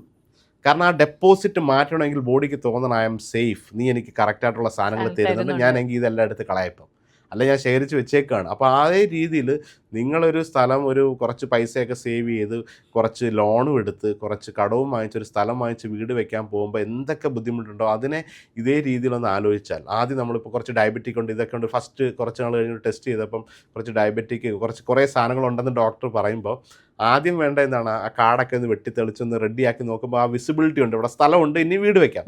അതാണ് മെഡിക്കേഷൻ. അവർ തരുന്ന ഗുളിക തരുമ്പോൾ പെട്ടെന്ന് തന്നെ ഒന്ന് കുറയ്ക്കും, പക്ഷെ തീരുന്നില്ല. പിന്നീടാണ് പോയി ഒരു സർട്ടിഫിക്കറ്റ് ഒപ്പിക്കേണ്ടത്, ഒരു പഴയ കാലത്തെ രസീതും രീതിയൊക്കെ വെച്ച് അതിൻ്റെ അപ്രൂവലൊക്കെ എടുക്കാനായിട്ട് പോകണം. ആ അപ്രൂവൽ കൊടുത്താലാണ് നമുക്ക് വീട് കട്ട ഫസ്റ്റ് നിങ്ങൾക്ക് അവിടെ ഒരു കുറ്റി ഉറപ്പിക്കാനെങ്കിലും പറ്റുള്ളൂ അല്ലേ. ആ കുറ്റി ഉറപ്പിച്ച് ആദ്യത്തെ കട്ട വെച്ച് കെട്ടി ബ്യൂട്ടിഫുൾ വീട് വെച്ച് പെയിൻ്റൊക്കെ അടിച്ച് സുന്ദരമാക്കി പാല് കാച്ചുന്നതാണ് 6 പാക്കോ അല്ലെങ്കിൽ നിങ്ങളുടെ ഇല്ലേ. അങ്ങനെ അതൊരു എക്സാമ്പിൾ അല്ലേ. തീർച്ചയായും അത് കറക്റ്റ് ആയിട്ടാണ് ഷെഫ് പറഞ്ഞത്. പക്ഷേ യെസ്, കാണുന്ന എല്ലാവരോടും നമ്മൾ this is the time to restart and reset എന്നുള്ളത് ഞാൻ പറയുകയാണ്. എന്തായാലും ഷെഫ്, എനിക്ക് തോന്നുന്നു ഞാൻ തുടക്കത്തിൽ പറഞ്ഞതുപോലെ I don't think any chef will give this much of open conversation about health. Because hotel industry ഉള്ള ഒരാൾ ഏറ്റവും കൂടുതൽ ആളുകളെ എൻകറേജ് ചെയ്യുക to come and have food at my ഹോട്ടലിൽ നിന്നായിരിക്കത്തുള്ളൂ. ബട്ട് ഈക്വലി ഷെഫ് ഞങ്ങൾക്ക് പറഞ്ഞു തന്നു അതും വേണം, പക്ഷെ അതിനോടൊപ്പം നമ്മൾ ശ്രദ്ധിക്കേണ്ട കാര്യങ്ങൾ. So that is something really big. ഷെഫിനോട് അതൊരു ബിഗ് താങ്ക്സ് ആദ്യം തന്നെ. ആൻഡ് ബെഹറിൽ ലിങ്കിൽ ഇനി ഷെഫ് വീഡിയോ ചെയ്യുമ്പോൾ എൻ്റെ റിക്വസ്റ്റ്, ഷെഫെ കുറച്ച് സാലഡുകൾ ഞങ്ങൾക്ക് പഠിപ്പിച്ചു തരുന്ന വീഡിയോ ഇട്ട് തരിക. ഞാനിപ്പോൾ അതിനെക്കുറിച്ച് ഞാൻ പറഞ്ഞല്ലോ, ഞാനിപ്പോൾ ഇതിനു മുമ്പൊന്നും ഇത്രയും ഇൻ ഡീറ്റെയിൽ ആയിട്ട് ഞാൻ ഇങ്ങനെയുള്ള കാര്യങ്ങൾ പറഞ്ഞിട്ടില്ല. കാരണം അത് നമ്മളുടെ ഒരു ഡൊമൈൻ അല്ല. നമ്മളൊരിക്കലും we are not a doctor. ഞാൻ ഒരു disclaimer, I'm not a doctor അല്ല, നമ്മളൊരു ആധികാരികമായിട്ട് പറയുന്നതല്ല. ഇത് എൻ്റെ അനുഭവത്തിൽ നിന്ന് നമ്മൾ പറഞ്ഞൊരു പെർസ്പെക്റ്റീവ്. ചിലപ്പോൾ ഇതിനകത്ത് തെറ്റുണ്ടാവും അല്ലേ. പക്ഷെ ഞാൻ ശീലിച്ചത് ഇപ്പൊ കണ്ടത് വരുന്ന കാര്യങ്ങളും അടുത്തറിയുന്ന കുറെ ആൾക്കാർ ഇങ്ങനെയൊക്കെ ചെയ്തപ്പോൾ ഉണ്ടായ മാറ്റങ്ങൾ കണ്ടതും സ്വയം തിരിച്ചറിഞ്ഞുകൊണ്ട് പറഞ്ഞ അനുഭവമാണ്. അല്ലാതെ വി ആർ നോട്ട് മെഡിക്കൽ ഇത്രയും പ്രാക്ടീസ് ഒക്കെ ഇത്രയും വർഷമൊക്കെ പഠിച്ചവരാണ് ഇത് പറയേണ്ടത്. പക്ഷെ ഇതിലൊരു തെറ്റുമില്ല. പക്ഷെ ഞങ്ങൾ ഷെഫിനോട് ഇപ്പൊ ഞങ്ങൾക്ക് പറയാൻ പറ്റുള്ളൂ, ഹെൽപ്പ് us with salads. 100%. ഞാൻ അതൊരു വലിയൊരു സീരിയസ് ആയിട്ട് ചിന്തിക്കുകയാണ്. എങ്ങനെയെങ്കിലും ഒരു ഇപ്പോൾ കുറച്ച് പേർക്കെങ്കിലും ഒരു ഷെഫ് എന്ന നിലയിൽ തന്നെ നമ്മളെ ഇൻഫ്ലുവൻസ് ചെയ്യുന്ന ഒത്തിരി ആൾക്കാരുണ്ട്. ഒത്തിരി ആൾക്കാർ നമ്മളെ ഓക്കെ ഷെഫ് പിള്ളയാണ്, അപ്പോൾ അയാൾ പറയുന്നത് എന്തെങ്കിലും ഒരു ക്രെഡിബിലിറ്റി ഉണ്ട്. കുറച്ചൊത്തിരി മലയാളികളായിട്ട് ഒരുപാട് പേര് അവരുടെ മെസ്സേജുകളും വർഷങ്ങളായിട്ട് ഈ റെസിപ്പിയൊക്കെ. അപ്പോൾ അങ്ങനെ ഉണ്ടെങ്കിൽ എനിക്കൊരു ഗീവ് ബാക്ക് എന്ന് പറഞ്ഞാൽ ഈ ഒരു അവയർനെസ് അറ്റ്ലീസ്റ്റ് എത്തിക്കുക. അതിൻ്റെ ഒരു തുടക്കമാണ്. ഞാൻ ഈ എന്റെ ഇന്റർവ്യൂസ് ഒന്നും കേട്ടാൽ ഞാൻ ഒരിക്കലും ഹെൽത്തിനെ കുറിച്ചോ ഇങ്ങനൊന്നും പറഞ്ഞിട്ടേ ഇല്ല. നിങ്ങൾ അറിയാണ്ട് ആദ്യത്തെ ചോദ്യത്തിൽ ഇങ്ങനെ പോയത്, അല്ലെങ്കിൽ എല്ലാരും വേറെ പല ചോദ്യങ്ങളും ഷെഫിന്റെ തുടക്കവും ഷെഫിന്റെ കഥകളൊക്കെയാണ്. അപ്പൊ ഇത് എന്ന് പറഞ്ഞാൽ എനിക്ക് ഒരു അവയർനെസ്സിലോട്ട് വരുത്തിക്കുകയും കേരള ഭക്ഷണം അതിൻ്റെ തനതായ രീതിയിൽ നമുക്ക് ആസ്വദിക്കാൻ പറ്റുന്ന രീതിയിലേക്ക് നമ്മുടെ ശരീരത്തിനെ മാറ്റിയെടുക്കാൻ പറ്റിയാൽ അതാണ് ഇനിയത്തെ ലക്ഷ്യം. അല്ലാണ്ട് എനിക്ക് ഒരു കാര്യം ഞാൻ തിരിച്ചറിഞ്ഞു, ഈ ഒരു രീതിയിൽ പോയാൽ ഒന്നുകിൽ ഈ ഫുഡ് ഇവർക്ക് കിട്ടൂല, അല്ലെങ്കിൽ കഴിക്കാൻ പറ്റില്ല. കഴിച്ചാൽ ഇവർക്ക് എന്നും കഴിക്കാൻ പറ്റില്ല, ആളുകളുണ്ടാവില്ല. അപ്പം നമുക്ക് എന്താ വേണ്ടേ? ഈ ഭക്ഷണവും ഇവിടെ ഉണ്ടാവണം. എനിക്കൊരിക്കലും നമ്മളൊരു മലയാളി ഷെഫ് എന്ന നിലയിൽ അഭിമാനം കൊണ്ട് നമ്മുടെ കേരളത്തിലെ എല്ലാ റെസിപ്പികളും ലോകം മുഴുവനുള്ള ആൾക്കാർ ട്രൈ ചെയ്ത് നമ്മുടെ ഒരു ഇന്ത്യയിലെ അല്ലെങ്കിൽ ലോകത്തെ ഒരു ഭക്ഷണം എന്ന് പറഞ്ഞാൽ കേരളത്തിന് ചെറിയ പൊട്ടുപോലെ ഇന്ത്യയിലൊരു കുഞ്ഞു സംസ്ഥാനത്തിൻ്റെ ഈ ഭക്ഷണ വൈവിധ്യം ലോകം മുഴുവൻ എത്തണമെന്ന് ആഗ്രഹിക്കുന്ന ഒരാളാണ്. അപ്പോൾ അത് നമ്മുടെ സദ്യ ആയാലും ബിരിയാണി ആയാലും ബാക്കി മീറ്റ് വെറൈറ്റീസ് ആയാലും എല്ലാം അടിപൊളിയാണ്. പക്ഷെ ഇത് എന്നും നിലനിൽക്കണമെങ്കിൽ, അല്ലെങ്കിൽ കുറേ നാൾ കഴിഞ്ഞ് ഇവിടെ ഒരുപാട് രോഗികളുടെ നമ്പേഴ്സ് ഇങ്ങനെ കൂടി ലോകം മുഴുവൻ പറയും most unhealthy food is Kerala എന്ന് പറഞ്ഞ് ലേബൽ ചെയ്യിക്കാൻ നമുക്ക് വേണ്ടല്ലോ. അങ്ങനെയല്ലല്ലോ നമുക്ക് വേണ്ടത്. ഇതെല്ലാവർക്കും കഴിക്കാൻ പറ്റുന്ന ഈ കാലറീസ് ഇൻടേക്ക് ചെയ്യാൻ പറ്റുന്ന രീതിയിൽ either you change your body. True. So ഇന്ന് ഷെഫിന്റെ അടുത്ത് ഞങ്ങൾ പറയുന്നതാണ്, chef help us with salad recipe. 100%. Video ആയിട്ടാണെങ്കിലും ഷെഫ് ഇട്ട് തരണം. അതല്ലെങ്കിൽ ഇനി ബെഹറിൽ വരുമ്പോ ഞാനിപ്പോൾ കഴിഞ്ഞ കുറേ ദിവസമായിട്ട് കുറേ വ്യത്യസ്തമായ സാലഡുകൾ ഇങ്ങനെ ട്രൈ ചെയ്ത് കഴിച്ച് എൻജോയ് ചെയ്തുകൊണ്ടിരിക്കുകയാണ്. ഇപ്പം എനിക്കും ഡിഫിക്കൽട്ടാണ് ഈ പറഞ്ഞ കാര്യം. ഞാനും ഭയങ്കര ഫുഡിയാണ്. കേരള ഭക്ഷണം എൻ്റെ ഒരു നമ്മുടെ വീക്ക്നെസ് ആണ്. Being a chef for 30 years south Indian കിച്ചണിൽ വർക്ക് ചെയ്ത് കണ്ട് അത് നമ്മുടെ ബ്ലഡിനകത്തുണ്ട്, നിങ്ങളെക്കാട്ടിൽ കൂടുതൽ. അപ്പോൾ എന്നും കുന്നും എല്ലാ ബെസ്റ്റ് കേരള ഫുഡ് കഴിച്ച ഒരാളാണ്. അത് എനിക്ക് ഒറ്റയടിക്ക് കളയാനൊന്നും പറ്റില്ല. അപ്പോൾ ഞാനപ്പോൾ എന്നിട്ട് ഇപ്പം വേറെ കുറേ സാലഡ്സ് ഇങ്ങനെയൊക്കെ കഴിച്ചപ്പോൾ നമുക്കതിൻ്റെ ഫീൽഡ് മനസ്സിലാവും, ഗുണങ്ങളൊക്കെ. അപ്പോൾ അത് നാട്ടുകാരിലും എത്തിക്കണമല്ലോ. അതെ. അപ്പോൾ എന്തായാലും അടുത്ത രാഷ്ട്രീയ ഷെഫിനെ നമ്മൾ കാണുന്ന സമയത്ത് അറ്റ്ലീസ്റ്റ് നമ്മുടെ റെസ്റ്റോറൻറ്റിൽ ഒരു സാലഡ്സ് ഞാനിപ്പോൾ മെനുവിലെല്ലാം സാലഡ് മേക്കിംഗ് നമുക്ക് വെക്കാം.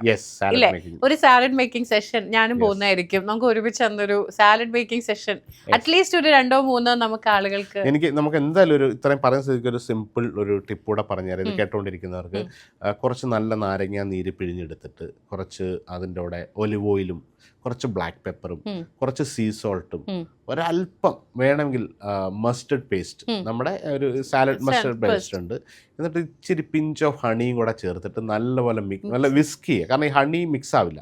അപ്പോൾ ഹണി, നാരങ്ങ നീര്, ഒലിവ് ഓയിൽ ഇച്ചിരി മോർ, എന്നിട്ട് ഇതൊരു ബോട്ടിൽ ഉണ്ടാക്കി നിങ്ങളുടെ ഫ്രിഡ്ജിൽ വെച്ചാൽ നമ്മുടെ ഒരു ഹോം മെയ്ഡ് സിമ്പിൾ ഹംപിൾ റെസിപ്പിയാണ്. ഡ്രസ്സിംഗ് ആണ് ഏറ്റവും കൂടുതൽ സാലഡിലെ ഡിഫിക്കൽട്ട് പാർട്ടാണ് ഡ്രസ്സിംഗ്. അപ്പോൾ ഈ ഒരു ഡ്രസ്സിങ് കോമൺ നമ്മുടെ ഒരു പാലറ്റിനൂടെ ചേർന്നതാണ്. വേണമെങ്കിൽ ഇതിനകത്ത് ഒരു കാന്താരിയൊക്കെ ഇട്ട് അരിഞ്ഞിട്ടാലോ ഒരു പച്ചമുളക് ഇച്ചിരി, അല്ലെങ്കിൽ ഇച്ചിരി എരിവിന് ഇച്ചിരി വേണമെങ്കിൽ ഫൈനലി ചോപ്ഡ് ആലപ്പിനും ഒക്കെ ഇവിടെ കിട്ടും. ഞാനിതിപ്പോൾ ബേറിലാണല്ലോ കൂടുതൽ. അപ്പം നിങ്ങളുടെ വീട്ടിലൊരു ബോട്ടിൽ വെക്കുകയും എന്നിട്ട് എന്നീ സിമ്പിൾ കുക്കുംബർ, തക്കാളി, ഉള്ളി അതിനകത്തോട്ട് ഇത് ഇട്ടിട്ട് ഒരു ഡ്രസ്സ് ഇട്ട് കഴിച്ചാൽ നമ്മളതൊരു ശീലമായിട്ട് മാറും. അതിനകത്ത് ഇച്ചിരി സ്പ്രൗട്ടഡ് ബീൻസോ അല്ലെങ്കിൽ എന്തെങ്കിലും അതൊക്കെ വീട്ടിലുണ്ടാക്കാൻ മടിയാണെങ്കിൽ അതൊക്കെ സൂപ്പർ മാർക്കറ്റിൽ കിട്ടും.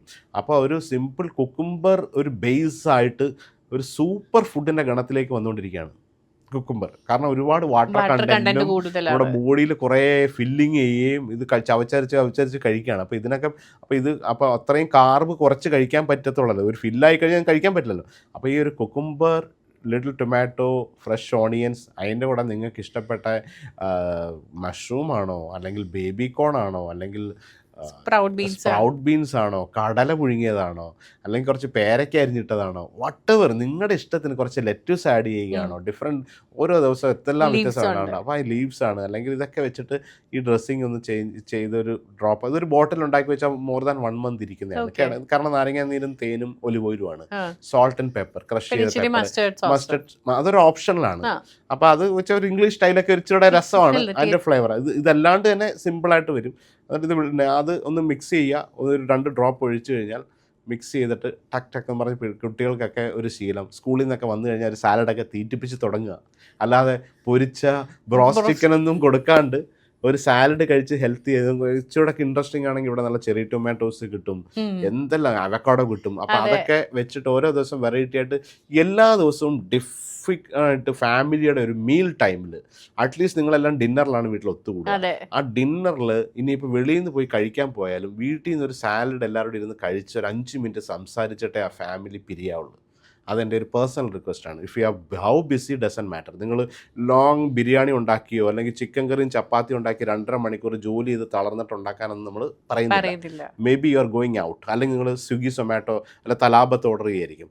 But make a cooking habit every day. ഞങ്ങൾ എല്ലാവരുടെ അറ്റ്ലീസ്റ്റ് ഞങ്ങളുടെ ഒരു സാലഡ് ടൈം വിത്ത് ഫാമിലി, ഒരു ഹോൾ ബോൾ സാലഡ്, വലിയ ബോൾ സാലഡ് വാങ്ങിച്ച് ചെറിയ വിട്ട് അതൊരു 5 ദിവസം കഴിക്കുമ്പോൾ പിന്നെ എല്ലാവരും പറയും എൻ്റെ സാലഡ് എവിടെ എന്ന് പറഞ്ഞു വരും. അപ്പോൾ ആ സാലഡ് കഴിച്ച് ഒരു മലയാളികൾ ഒരു ശീലം ഉണ്ടാക്കിയാൽ ഇറ്റ്സ് എ ബ്യൂട്ടിഫുൾ ഒരു ചേഞ്ച്.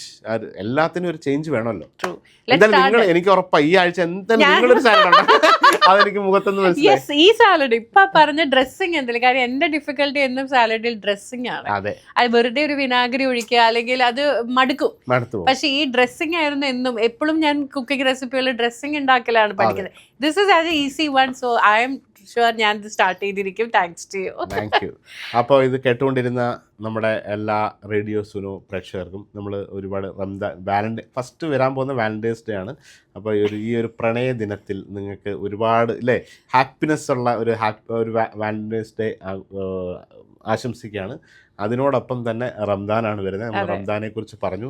മേ ബി ഇതൊരു റീസ്റ്റാർട്ട് ചെയ്യാൻ പറ്റും, നിങ്ങളുടെ ബോഡിക്ക് കൊടുക്കാൻ പറ്റുന്ന ഏറ്റവും ബെസ്റ്റ് ട്രീറ്റാണത്. You to treat. നമ്മൾ ഏറ്റവും ലീസ്റ്റായിട്ട് ബോധർ ചെയ്യുന്നത് നമ്മുടെ ഉള്ളിലെ ശരീരമാണ്. ബാക്കി എല്ലാത്തിനും നമുക്ക് കെയർ ഉണ്ട്.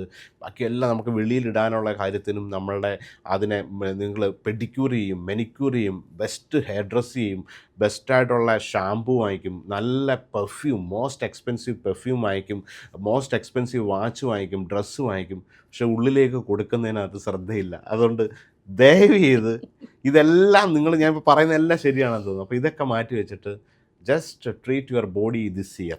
അതിൻ്റെ ചേഞ്ചസ് കാണാൻ പറ്റും, അതിൻ്റെ ഹാപ്പിനെസ് നിങ്ങൾക്ക് ഉണ്ടാവും. അത് ലോങ് ടൈം നമ്മൾ ആ ഇൻവെസ്റ്റ്മെൻറ്റിൻ്റെ റിട്ടേൺസ് അത് പണമായിട്ടല്ല, അത് പല ചിന്തിക്കുന്നതിനപ്പുറമായിട്ടായിരിക്കും അതിൻ്റെ റിട്ടേൺസ് കിട്ടുക. അപ്പോൾ thank you so much. Thank you radio Suno. Great conversation. Thank you so much sir. അപ്പോൾ എന്തായാലും പുതിയ ചില തീരുമാനങ്ങളോട് കൂടി നമുക്ക് ഇനിയും കാണാം.